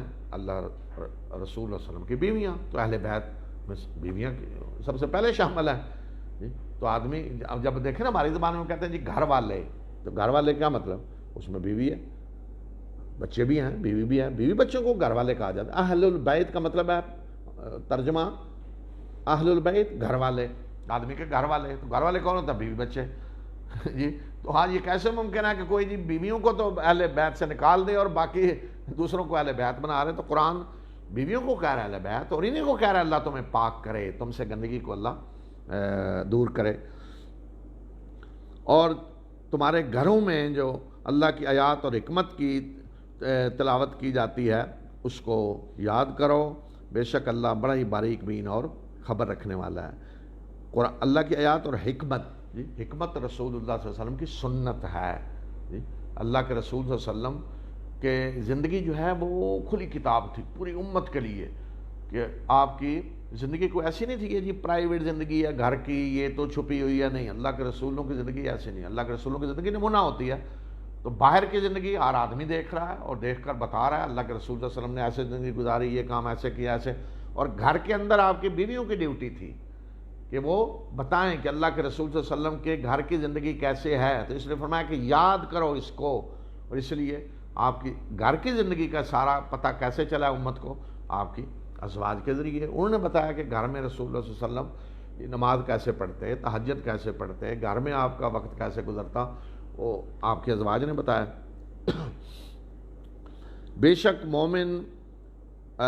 بے شک مسلمان مرد اور عورتیں، اور مومن مرد اور عورتیں، اور فرما بردار مرد اور عورتیں، اور صدقہ کرنے والی مرد اور عورتیں، اور صبر کرنے والے مرد اور عورتیں، اور اللہ سے ڈرنے والے مرد اور عورتیں، بے شک فرما بردار مرد اور عورتیں، اور مومن مرد اور عورتیں، اور فرما بردار مرد اور عورتیں، اور راست باز یعنی سچے مرد اور عورتیں، اور صبر کرنے والی مرد اور عورتیں، اور اللہ سے ڈرنے والے مرد اور عورتیں، اور صدقہ کرنے والے مرد اور عورتیں، اور روزہ رکھنے والے مرد اور عورتیں، اور اپنی شرمگاہوں کی حفاظت کرنے والے مرد اور عورتیں، اور اللہ کو کثرت سے یاد کرنے والے مرد اور عورتیں، ان کے لیے اللہ نے مغفرت اور اجر عظیم تیار کر رکھا ہے۔ تو قرآن میں دیکھیں اکثر تو یا ایھا الذین آمنوا جب کہا جاتا ہے تو اس میں مرد عورتیں سب شامل ہیں، ایمان لانے والے۔ تو اس طرح جب حکم کو دیا جا رہا ہے تو وہ سب کے لیے ہے، اور کچھ جگہوں پہ اللہ تعالیٰ نے الگ الگ کر کے بتا دی، جیسے یہاں ہے مسلمان مرد اور عورتیں، لیکن اگر کہیں اس طرح الگ نہیں ہے، صیغہ بے شک مذکر والا آیا ہے تو اس میں سب مراد ہوتے ہیں، مسلمان مرد بھی مسلمان عورتیں بھی، الا یہ کہ کہیں الگ کوئی عورتوں کا معاملہ ہے تو وہاں اللہ تعالیٰ پھر عورتوں کو الگ مخاطب کرتا ہے، ورنہ یا ایھا الذین آمنوا میں سب شامل اور عورتیں بھی۔ اس کے بعد آگے جو آیات ہیں یہ ایک خاص واقعہ کے بارے میں ہیں،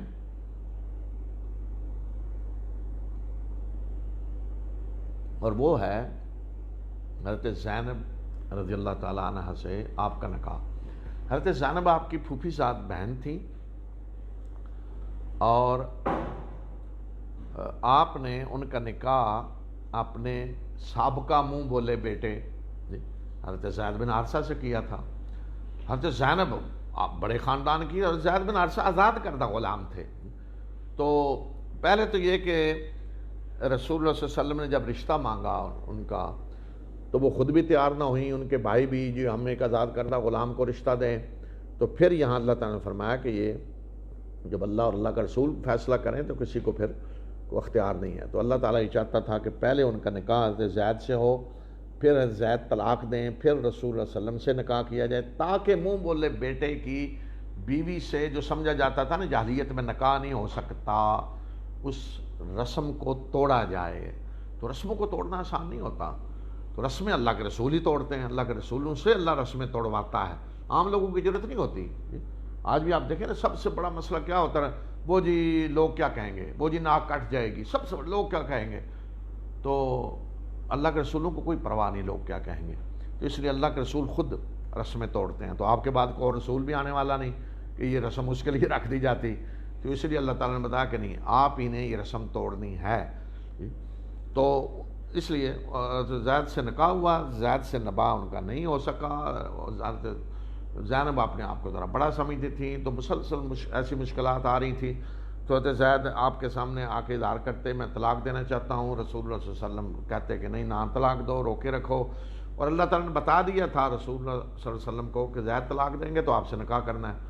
اچھا، آپ یہ سمجھتے تھے کہ میں نے جب نکاح کیا منہ بولے بیٹے کی مطلقہ سے تو یہ تو طوفان کھڑا ہو جائے گا پراپوگنڈے کا، لوگ کہیں گے دیکھیں۔ اور آج بھی اسلام کے مخالفین نے سب سے زیادہ جو رسول اللہ صلی اللہ علیہ وسلم کے خلاف پراپوگنڈا کیا ہے وہ اسی واقعے کو لے کے کیا ہے، اور بدقسمتی سے بعض مسلمان جو ہیں انہوں نے بھی اس پراپوگنڈے کو نقل کر دیا اپنے ہاں، جس طرح غیر مسلم نقل کیا، جس طرح وہ چاہتے ہیں انہوں نے بھی اس کو عجیب کہانیاں بنا کر استغفر اللہ نعوذ باللہ پیش کر دیا۔ تو آپ ڈرتے تھے کہ لوگ اس کو پراپوگنڈا کریں گے، اسلام کو نقصان پہنچے گا، تو اس لیے آپ چاہتے تھے حضرت زید طلاق نہ دیں تو معاملہ اسی طرح چلے۔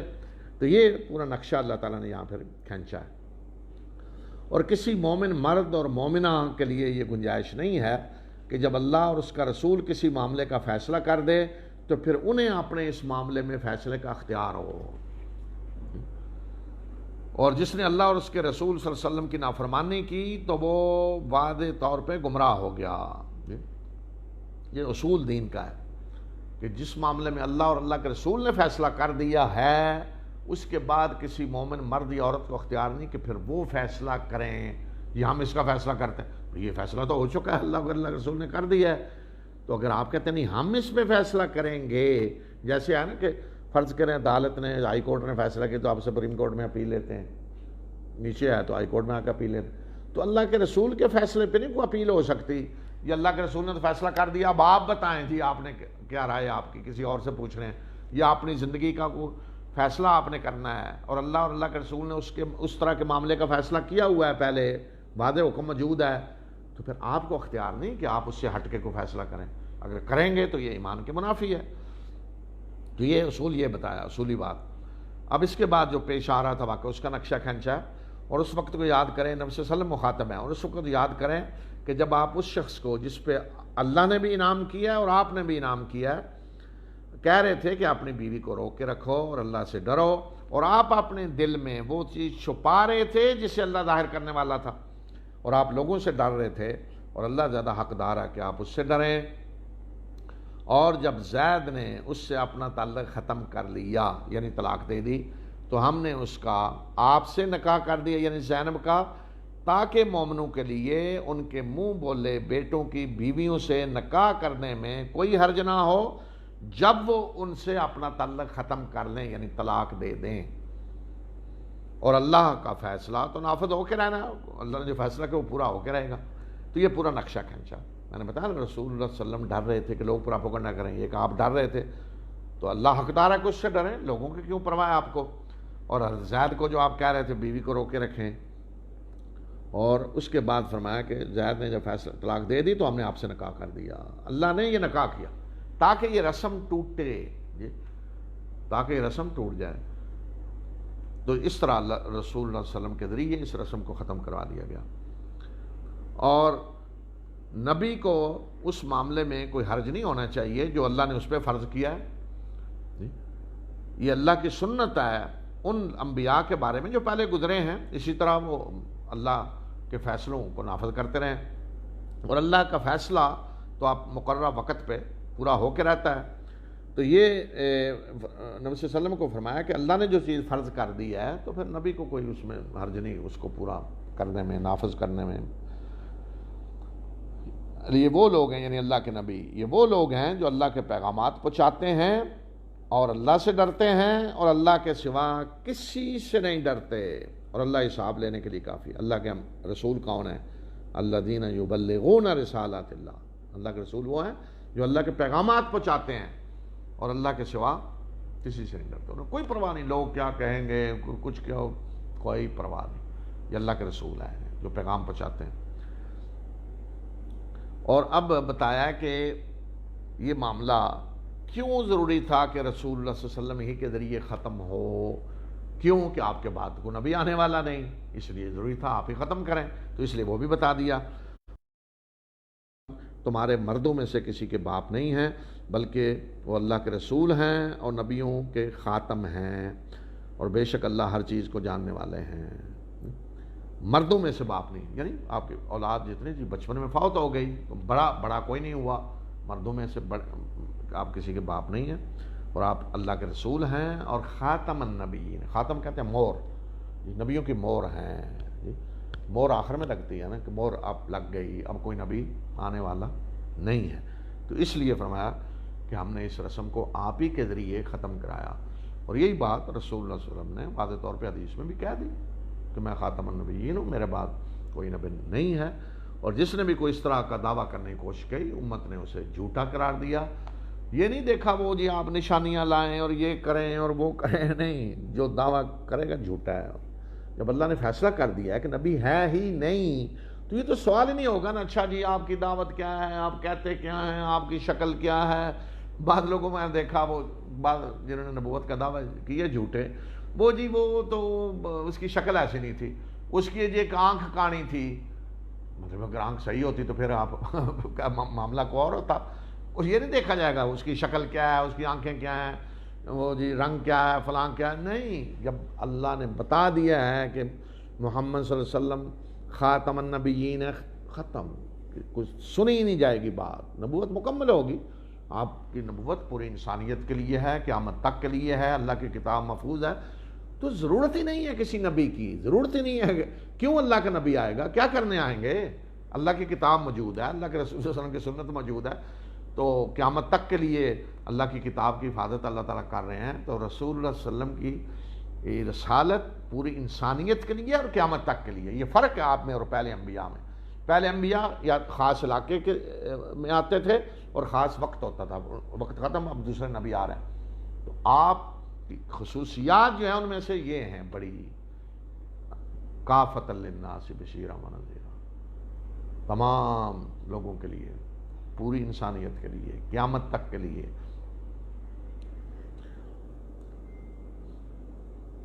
اے لوگو جو ایمان لائے ہو، اللہ کو کثرت سے یاد کرو اور صبح و شام اس کی تسبیح کرو، وہی ہے جو تم پہ رحمت بھیجتا ہے اور اس کے فرشتے بھی تمہارے لیے رحمت کی دعا کرتے ہیں تاکہ وہ تمہیں اندھیروں سے نکال کے روشنی کی طرف لائے، اور وہ مومنوں پہ بڑا مہربان ہے۔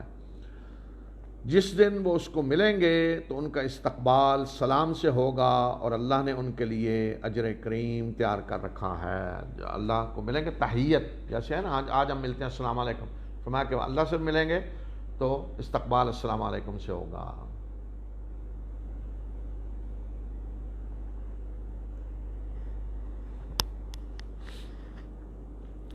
اے نبی صلی اللہ علیہ وسلم، ہم نے آپ کو گواہ بنا کر اور خوشخبری دینے والا اور خبردار کرنے والا بنا کر بھیجا ہے، اور اللہ کے اذن سے اللہ کی طرف بلانے والا اور ایک روشن چراغ بنا کر بھیجا ہے، یعنی گواہ بنایا ہے، آپ نے گواہی دینی قیامت کے دن کہ آپ نے اللہ کا پیغام پہنچا دیا، اور اللہ کا ہر نبی گواہ ہے، حضرت عیسیٰ سے بھی پوچھا جائے گا قیامت کے دن، مبشر نذیر، اللہ کا ہر نبی خوشخبری دینے والا نذیر، اللہ کی طرف اللہ کے اذن سے بلانے والا، یعنی بعض دفعہ ہوتا ہے نا کوئی اللہ کی طرف بلا رہا ہے لیکن اللہ نے نہیں مقرر کیا، تو اللہ کے رسول جو ہیں وہ اللہ کے مقرر کردہ ہوتے ہیں۔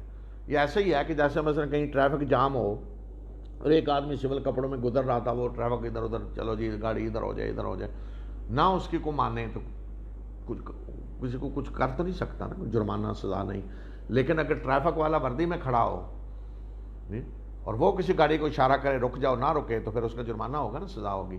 تو اس طرح کسی عام آدمی کوئی اللہ کی طرف ہی بلا رہا ہے تو اس کی بات کسی نے نہیں سنی، نہیں مانی، تو وہ معاملہ ہو رہا ہے، لیکن اللہ کے رسول جب اللہ نے جنہیں بھیجا ہے ان کی جب بات نہیں مانیں گے تو پھر سزا ملے گی اللہ کی طرف سے۔ اس لیے جگہ جگہ اللہ تعالیٰ فرما رہے ہیں نا، وَمَن يَعْصِ اللَّهَ وَرَسُولَهُ، جو اللہ اور اس کے رسول کی نافرمانی کرے گمراہ ہو گیا، جو اللہ اور اللہ کے رسول کی نافرمانی کرے گا جہنم میں جائے گا۔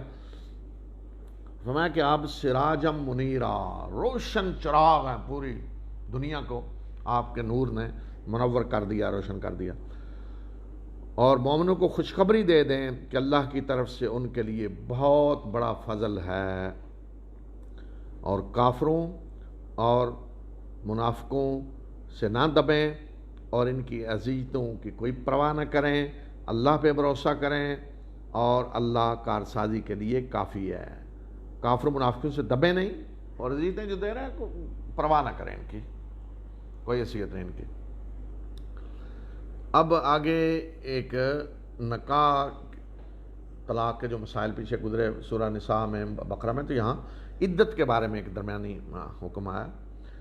اے لوگوں جو ایمان لائے ہو، جب تم مومن عورتوں سے نکاح کرو پھر انہیں طلاق دے دو اس سے پہلے کہ تم نے انہیں چھوا ہو، تو پھر تمہارے لیے ان پر کوئی ایسی عدت نہیں کہ جس کا تم مطالبہ کرو، پس انہیں دے دلا کر خوبصورتی سے رخصت کر دو۔ یعنی اگر نکاح ہوا ہے، رخصتی نہیں ہوئی جی، تو پھر کوئی عدت نہیں ہے۔ طلاق ہوئی تو دوسرے دن عورت جہاں چاہے جا کے نکاح کریں، مردوں سے یہ نہیں کہہ سکتے رک جاؤ جی یہ ہے، کوئی عدت ہے ہی نہیں۔ عدت کب ہے؟ جب رخصتی ہوئی ہو۔ پھر میں بتا چکا ہوں عدت کی مختلف شکلیں۔ اب اس کے بعد نبی صلی اللہ علیہ وسلم کے جو بیویاں تھیں اس وقت، حضرت زینب کا جب نکاح ہوا تو حضرت زینب 5ویں بیوی تھیں۔ اس سے پہلے حضرت عائشہ، حضرت حفصہ، حضرت سودا، حضرت ام سلمہ، حضرت زینب 5ویں تھیں، اور عام مسلمانوں کے لیے 4 کی حد مقرر کی جا چکی تھی۔ تو حضرت زینب کے نکاح کے بعد منافقین اور جو دشمن تھے انہوں نے پراپگنڈا شروع کر دیا، دیکھیں جی مسلمانوں کے لیے تو 4 ہیں اور خود 5ویں کر لی ہے، تو دیکھیں ان کے لیے قانون اپنے لیے اور ہے اور مسلمانوں کے لیے اور ہے۔ اور اس میں آپ جانتے ہیں پھر کس طرح کی مثالیں لگا رہے ہوں گے دشمن، اور کس طرح اس کو پھیلانا چاہتے تھے وہ۔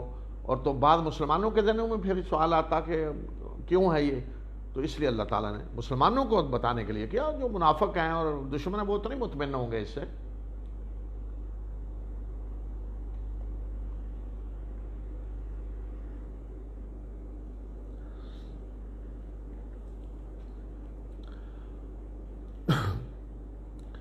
اے نبی صلی اللہ علیہ وسلم، ہم نے آپ کے لیے آپ کی ساری وہ بیویاں حلال کر دی ہیں جنہیں آپ نے ان کے مہر دیے ہیں، جو آپ یعنی آپ کی زوجیت میں اس وقت،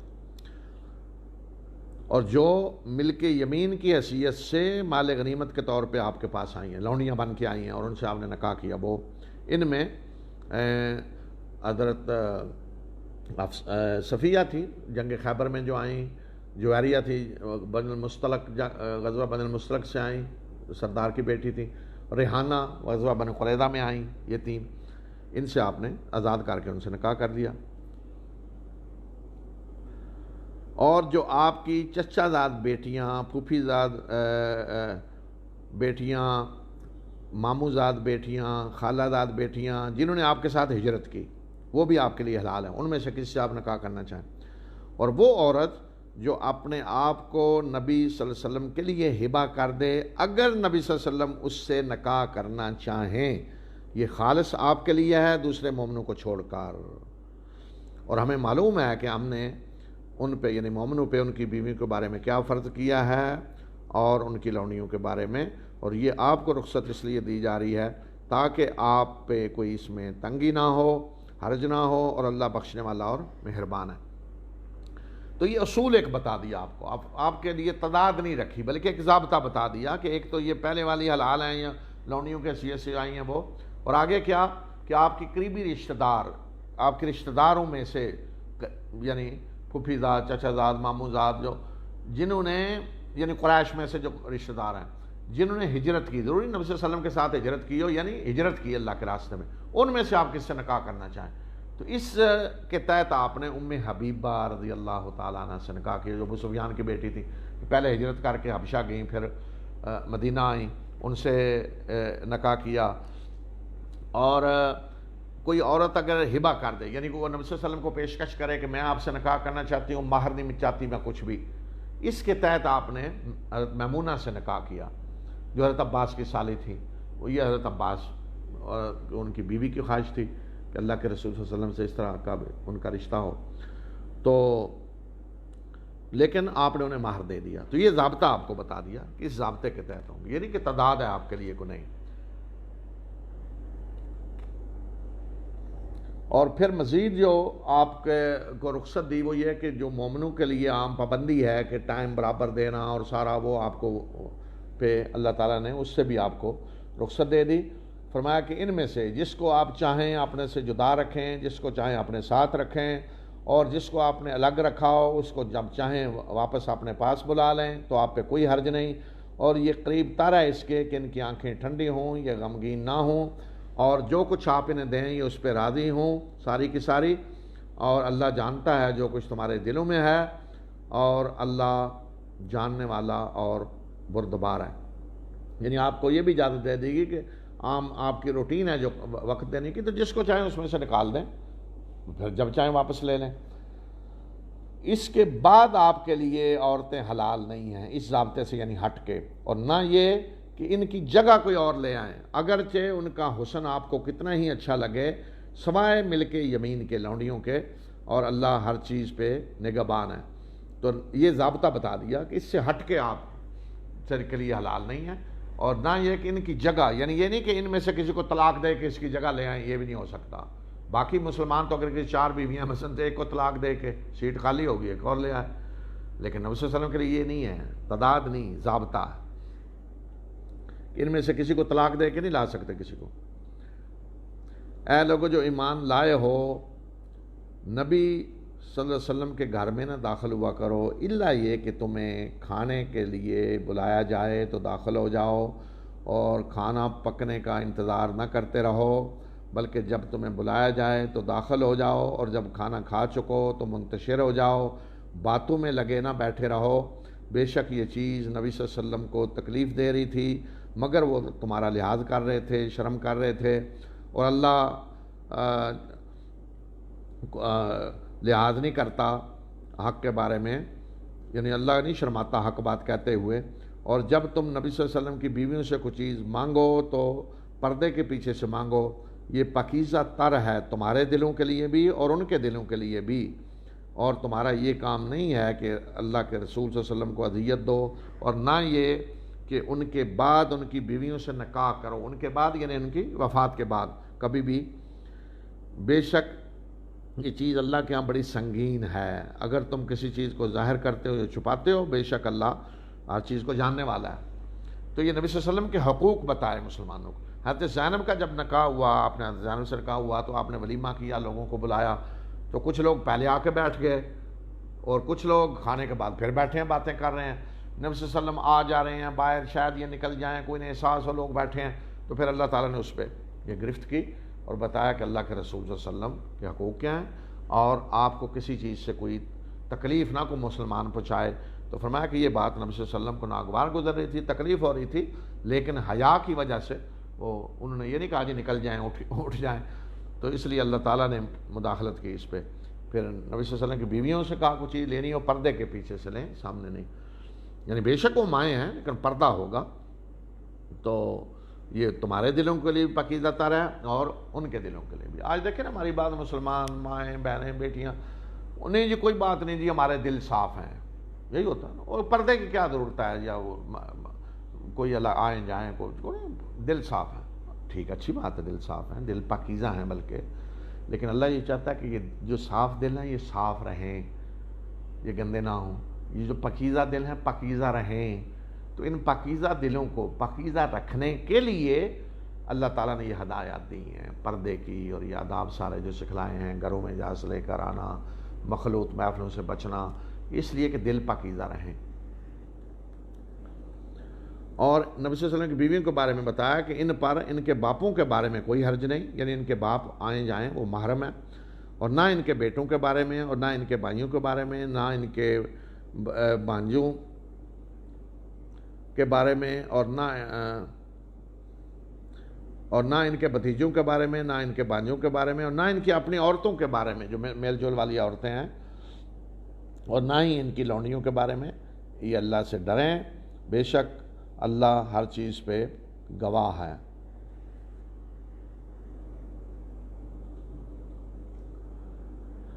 اب نبی صلی اللہ علیہ وسلم پہ درود کا حکم اللہ تعالیٰ نے جو دیا، اگلی آیت ہے. بے شک اللہ اور اس کے فرشتے نبی صلی اللہ علیہ وسلم پہ درود بھیجتے ہیں. اے ایمان لانے والو تم بھی ان پہ درود و سلام بھیجو. بے شک وہ لوگ جو اللہ اور اس کے رسول کو اذیت دیتے ہیں ان پہ لعنت ہے دنیا اور آخرت میں، اور اللہ نے ان کے لیے رسوا کن عذاب تیار کر رکھا ہے۔ درود کیا ہے جی؟ یصلون، صلاۃ، اصل لفظ صلاۃ ہے، تو صلاۃ کا معنی جب اللہ کے لیے آئے گا نا تو اس کا معنی اور ہوگا، فرشتوں کے لیے آئے گا معنی اور ہوگا، بندے کے لیے آئے گا معنی اور ہوگا۔ تو جب آتا ہے صلاۃ اللہ کے لیے، صلی اللہ، اللہ یصلی، تو معنی یہ ہوگا کہ اللہ نظر رحمت کرتا ہے، نظر عنایت کرتا ہے جی، اللہ درجات بلند کرتا ہے، یہ سارے معنی آئیں گے۔ اللہ رحمت کرتا ہے، نظر عنایت کرتا ہے، درجات بلند کرتا ہے، محبت کرتا ہے، یہ سارے معنی ہوں گے جب اللہ کی طرف سے آئے گا۔ مومنوں کے لیے بھی آیا نا، هو الذی یصلی علیکم وہ تم پہ رحمت نازل کرتا ہے، صلاۃ مومنوں کے، اللہ کی طرف سے مومنوں کے لیے تم پہ نظر رحمت کرتا ہے، تو یہ ہوگا جب اللہ کے لیے آئے گا۔ جب یہ فرشتوں کے لیے آئے گا تو معنی ہوگا کہ فرشتے اللہ سے دعا کرتے ہیں کہ اللہ رحمت نازل کرے اپنے نبی صلی اللہ علیہ وسلم پہ، اور فرشتے محبت کرتے ہیں اللہ کے رسول صلی اللہ علیہ وسلم سے۔ فرشتے کیا دے سکتے ہیں؟ فرشتوں کے پاس تو کچھ نہیں، وہ بھی بندے ہیں جی، تو اس لیے وہ اللہ سے دعا کرتے ہیں اور محبت کرتے ہیں خود، یہ فرشتوں کے معنی میں ہوگا۔ اچھا جب ہمارے لیے آئے گا کہ یا ایھا الذین آمنوا صلوا علیہ، تم صلاۃ بھیجو، تو ہم فقیر، ہم کیا کر سکتے ہیں؟ ہمارے پاس کیا ہے؟ ہم اللہ کے رسول صلی اللہ علیہ وسلم کو کیا دے سکتے ہیں؟ ہمارے پاس کیا ہے جی؟ تو ایک تو ہمارے لیے معنی بھی یہاں یہ ہے کہ ہم اللہ کے رسول صلی اللہ علیہ وسلم سے محبت کریں جی دل سے، ایک تو محبت اس میں آ گئی۔ دوسرا یہ کہ ہم اللہ سے دعا کرتے ہیں پھر کہ اللہ تو رحمت نازل کر محمد صلی اللہ علیہ وسلم پہ، تو نظر عنایت کر، تو ان کے درجات بلند کر، ہم اللہ سے دعا کرتے ہیں۔ اس لیے جب یہ آیت نازل ہوئی تو صحابہ نے عرض کیا کہ اللہ کے رسول صلی اللہ علیہ وسلم سلام تو ہمیں پتہ ہے، کیونکہ نماز میں پڑھ رہے تھے نا تشہد میں، السلام علیکہ ایھا النبی ورحمۃ اللہ وبرکاتہ، سلام تو موجود تھا، صحابہ پڑھ رہے تھے تو وسلموا تسلیما، سلام، وہ تو صحابہ نے کہا جی سلام تو ہمیں پتہ ہے، صلاۃ کیا ہے؟ تو خود پھر اللہ تعالیٰ کے حکم سے رسول اللہ صلی اللہ علیہ وسلم نے بتائی صلاۃ کیا ہے، جو آج ہم پڑھتے ہیں اللہم صلی علی محمد وعلی آل محمد، اے اللہ تو اپنی رحمت نازل کر محمد صلی اللہ علیہ وسلم پہ، اے اللہ تو نظر عنایت کر، تو محبت کر ان سے، تو ان کے درجات بلند کر۔ ہم اللہ سے دعا کرتے ہیں، اللہ سے ہم دعا کرتے ہیں، یہ ہے جو تعلق اللہ کے رسول صلی اللہ علیہ وسلم سے ہے کہ اللہ کے رسول کے لیے یہ نہیں کہ وہ نمازیں پڑھتی، بعض لوگ جو اللہ کے رسول کے لیے ہم قربانی دے رہے ہیں اللہ کو، نہیں، اللہ کے رسول کے لیے عمرہ کر رہے ہیں آج نہیں، اللہ کے رسول کے لیے یہ اللہ نے کہا ہے کہ صلاۃ پڑھیں، درود کیا ہے کہ اللہ تو رحمت نازل کر، تو نظر عنایت کر، تو مہربانیاں کر، تو ان کے درجات بلند کر، ہم اللہ سے دعا کرتے ہیں۔ اور جب ہم اللہ سے دعا کرتے ہیں یہ نبی صلی اللہ علیہ وسلم کے لیے، تو اللہ ہم پہ راضی ہوتا ہے اور اللہ پھر ہمارے اوپر نظر عنایت کرتا ہے اور رحمت نازل کرتا ہے۔ یہی بات رسول اللہ صلی اللہ علیہ وسلم نے حدیث میں کہی ہے کہ جو مجھ پہ ایک دفعہ صلاۃ بھیجتا ہے اللہ 10 دفعہ اس پہ صلاۃ بھیجتا ہے، یعنی اللہ مقابلے میں 10 دفعہ اس پہ نظر عنایت کرتا ہے۔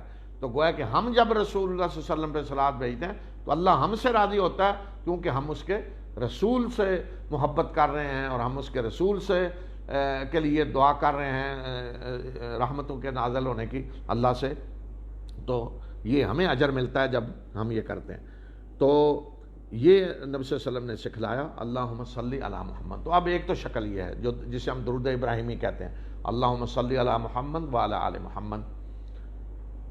دوسرا صلی اللہ جب ہم کہتے ہیں تو وہ بھی دعائی ہے کہ اللہ نے نظر عنایت کی، جس سے کہتا ہے رحمہ اللہ، اللہ نے رحم کیا، اللہ نے نظر عنایت کی جی، اللہ نے نظر عنایت کی، اللہ نے رحمت نازل کی محمد صلی اللہ علیہ وسلم جی۔ تو اللہم صلی بھی کہہ سکتے ہیں، صلی اللہ علیہ وسلم جی۔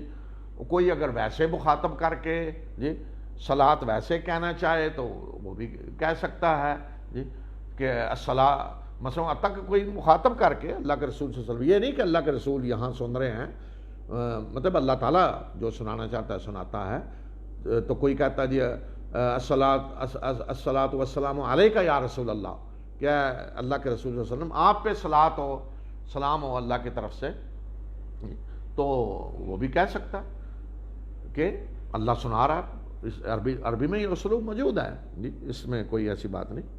اور یہ دعا ہے جو اللہ تعالیٰ سے ہونی چاہیے۔ تو سب سے بہتر جو درود اللہ کے رسول صلی اللہ علیہ وسلم نے خود سکھلایا، اللہم صلی علی محمد، جو ہم نماز میں پڑھتے ہیں، اور یا پھر ہم پھر نبی صلی اللہ علیہ وسلم کا نام مبارک آتا ہے تو ہم صلی اللہ علیہ وسلم کہتے ہیں۔ باقی یہ کہ جو آج میں دیکھتا ہوں بڑے عجیب و غریب طریقے سے وہ صلاتیں پڑھیں جن کو کوئی معنی ہی نہیں بنتا جی، صلی اللہ ایک طرف ہوتا ہے اور وسلم آگے لے جاتے ہیں جی، اور پھر وسلم کا کیا معنی بنے گا بھائی؟ تو ایسا طریقے سے درود پڑھا جائے کہ جس کا معنی بن رہا ہو باقاعدہ جی، جس کا معنی بن رہا ہو، اس لیے کہ اللہ نے حکم دیا ہے، تو جس طریقے سے اللہ کے رسول صلی اللہ علیہ وسلم نے سکھلایا ہے اسی طریقے سے درود پڑھا جائے۔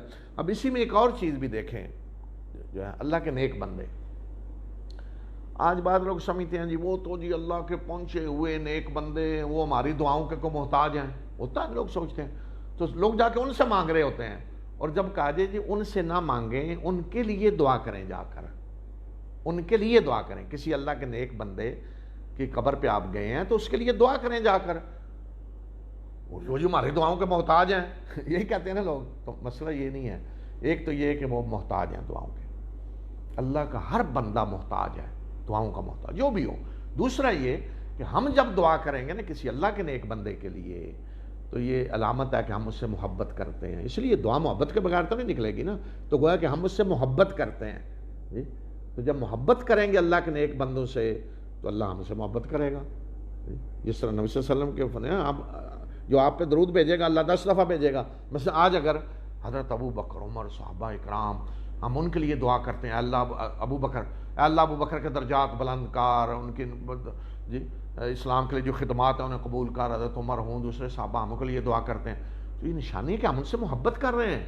جب محبت کر رہے ہیں تو اللہ ہم سے محبت کرے گا اس کے مقابلے میں، یا اللہ کا اور بھی کوئی نیک بندہ ہو تو اسی طرح ہوگا جی۔ باقی یہ کہنا جی وہ محتاج نہیں ہے، ہر بندہ اللہ کا دعاؤں کا محتاج ہے۔ تو جو یہ سمجھا ہے نا میں محتاج نہیں ہوں، کوئی بڑے سے بڑا اللہ کا بندہ زندہ ہو تو وہ کہے گا میں دعاؤں کا محتاج نہیں ہوں، وہ تو تکبر غرور ہے نا۔ جو اگر کہے جی میں تو دعاؤں کا محتاج نہیں ہوں، وہ پھر بندہ نہیں ہے، وہ کوئی اور سمجھ رہا ہے اپنے آپ کو، پھر اللہ اس طرح کا معاملہ کرے گا ایسے لوگوں کے ساتھ۔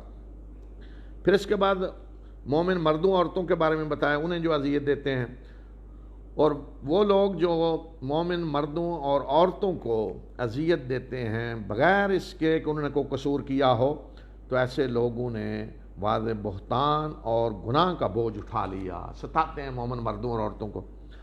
اس کے بعد نبی صلی اللہ علیہ وسلم کو حکم ہے کہ آپ اپنی بیویوں اور مومن عورتوں کو حکم دیں پردے کا جی۔ اے نبی صلی اللہ علیہ وسلم، اپنی بیویوں اور بیٹیوں اور مومن عورتوں سے کہہ دیں کہ وہ اپنی چادروں کے پلو اپنے اوپر لٹکا لیا کریں، یہ قریب تر ہے اس کے کہ وہ پہچان لی جائیں اور انہیں اذیت نہ دی جائے، ستایا نہ جائے، بے شک اللہ بخشنے والا اور مہربان ہے۔ اب آگے جو مدینہ میں ایسے لوگ تھے شرارتیں کرتے، مسلمان عورتوں کو تنگ کرتے، پیچھا کرتے، آوازیں کستے یا سنسنی خیز افواہیں پھیلاتے مسلمانوں کو پریشان کرنے کے لیے، ان کے بارے میں آگے کہا ہے۔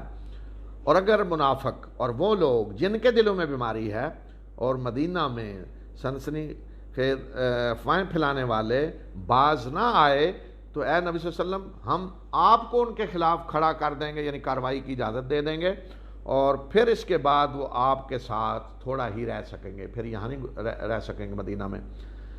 ان پہ لعنت ہوگی جہاں کہیں بھی پائے گئے، اور انہیں پکڑا جائے گا اور بدترین طریقے سے انہیں قتل کیا جائے گا۔ ایسے لوگوں کے بارے میں اللہ کی سنت یہی رہی ہے جو پہلے گزرے، پہلے بھی ایسے لوگ جو گزرے ہیں اللہ کی یہی سنت ہے ان کے بارے میں، ایسے مجرموں کے بارے میں، اور تم اللہ کی سنت میں کوئی تبدیلی نہیں پاؤ گے۔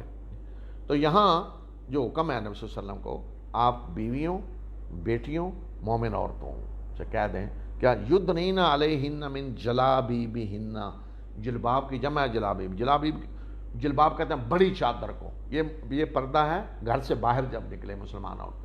پہلے سورہ نور میں جو گزرا وہ گھر کے اندر غیر محرموں کی موجودگی میں کیا ہونا چاہیے. یہاں ہے گھر سے باہر. جلباب کہتے ہیں بڑی چادر. فرمایا کہ بڑی چادر جو ہے اس کے پلو لٹکا لیا کر. اسے کہتے ہیں گھونگھٹ نکالنا. یعنی بڑی چادر اس طرح لیں کہ اوپر سے کچھ نیچے لٹکائے, گھونگھٹ نکال لیں. اچھا کیا یعنی کہ پہچانی نہ جائیں, کہ پہچانی جائیں. کیا مطلب پہچانی جائیں؟ پتہ چل جائے شریف عورتیں ہیں, کوئی آوازہ نہ کسے, پتہ چلے شریف عورتیں ہیں. تو اصل یہ ہے پردے کا. اور پتہ چل رہا ہے کہ ایک مومن عورت ہے, ایک شریف عورت ہے, تو کسی کی ضرورت نہیں اس کو کچھ چھیڑے. لیکن اگر عورت نے ایسا لباس پہنا ہوا ہے عجیب و غریب وہ جا رہی, تو آوازیں کیسے نہیں لگیں گے ہر طرف سے. تو اس لیے فرمایا تاکہ وہ پہچان لی جائیں کہ شریف عورتیں ہیں اور انہیں ستایا نہ جائے. لیکن جو اس وقت اس طرح کی شرارتیں کر رہے تھے انہیں بھی دھمکی دے دی کہ اگر وہ باز نہ آئے تو پھر کارروائی کا حکم ہوگا, اور کارروائی بھی ایسی ہوگی کہ بدترین طریقے سے قتل اور لعنت ہر جگہ ان پہ. تو اس میں دیکھیں یہ بھی کہا کہ والمرجفون فی المدینہ, جو مدینہ منورہ میں سنسنی خیز افواہیں پھیلاتے ہیں مسلمانوں کو خوف زدہ کرنے کے لیے, عجیب و غریب, جس سے معاشی تباہی ہو, لوگ ڈر جائیں ایسا.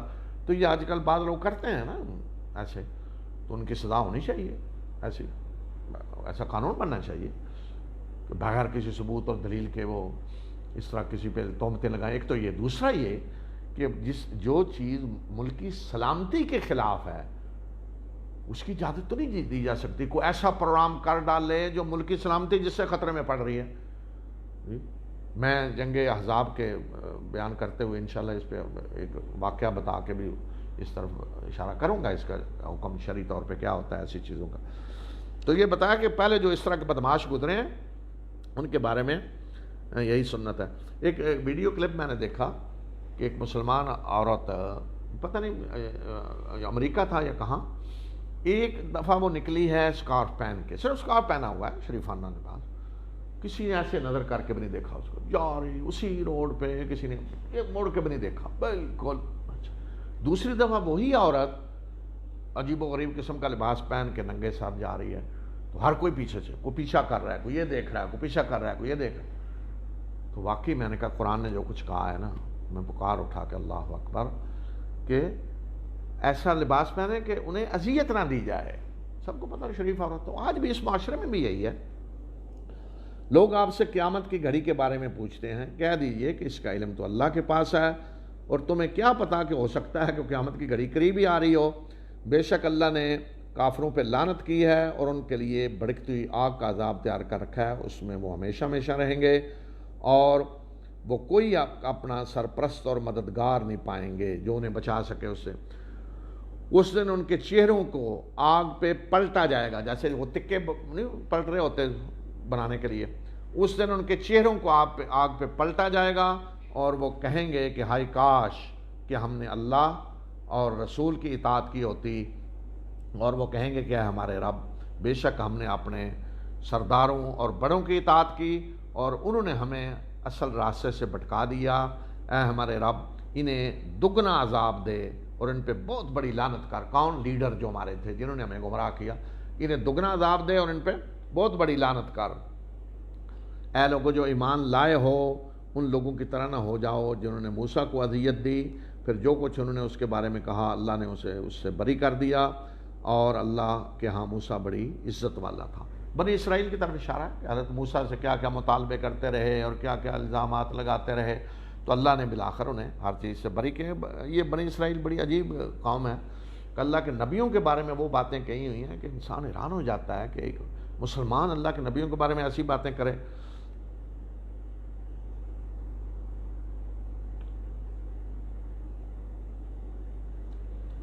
اے لوگوں جو ایمان لائے ہو, اللہ سے ڈرو اور صحیح بات کہو, یعنی سچی بات کہو. اللہ تمہارے لیے تمہارے اعمال کو درست کر دے گا اور تمہارے گناہوں کو بخش دے گا, اور جو اللہ اور اس کے رسول صلی اللہ علیہ وسلم کی اطاعت کرے گا تو اس نے بڑی عظیم کامیابی حاصل کر لی. یعنی اللہ اور اللہ کے رسول کی اطاعت عظیم کامیابی ہے. اس کے بعد بتایا کہ یہ دنیا میں آج انسان جو امتحان دے رہا ہے, کیا کہ اسے آزادی دی گئی ہے عمل کی, اور پھر اسے کہا گیا ہے کہ اس آزادی کے مطابق جو عمل تم کر کے آؤ گے آخرت میں, اس کے مطابق جزا و سزا ہوگی. جو فرما برداری کر کے آئیں گے اللہ کی وہ جنت میں، جو نافرمانیاں کر کے آئیں گے جہنم میں. یہ امتحان ہے. تو اللہ تعالیٰ فرمایا کہ یہ امتحان ہم نے دوسروں کے سامنے بھی رکھا، کائنات کی باقی چیزیں، آسمان زمین سارے، کہ کیا ایسا امتحان دینے کے لیے تیار ہیں؟ تو ڈر گئے سارے. انہوں نے کہا جی نہیں، ٹھیک ہے جنت ہے لیکن آزمائش بڑی سخت ہے، تو ڈر گئے. انسان تیار ہوگا یہ امتحان دینے کے لیے. تو یہ اللہ تعالیٰ فرما رہے ہیں کہ بے شک ہم نے یہ امانت آسمانوں اور زمین اور پہاڑوں پہ پیش کی، اور وہ اس کو اٹھانے سے انہوں نے انکار کر دیا، اور وہ اس سے ڈر گئے، اٹھانے سے ڈر گئے، اور انسان نے اس کو اٹھا لیا. انسان تیار ہو گیا یہ امتحان دینے کے لیے. بے شک وہ بڑا ہی ظالم اور جاہل ہے. تو فرمایا کہ اب اسی کا نتیجہ ہے اس امتحان کا کہ تاکہ اللہ عذاب دے منافق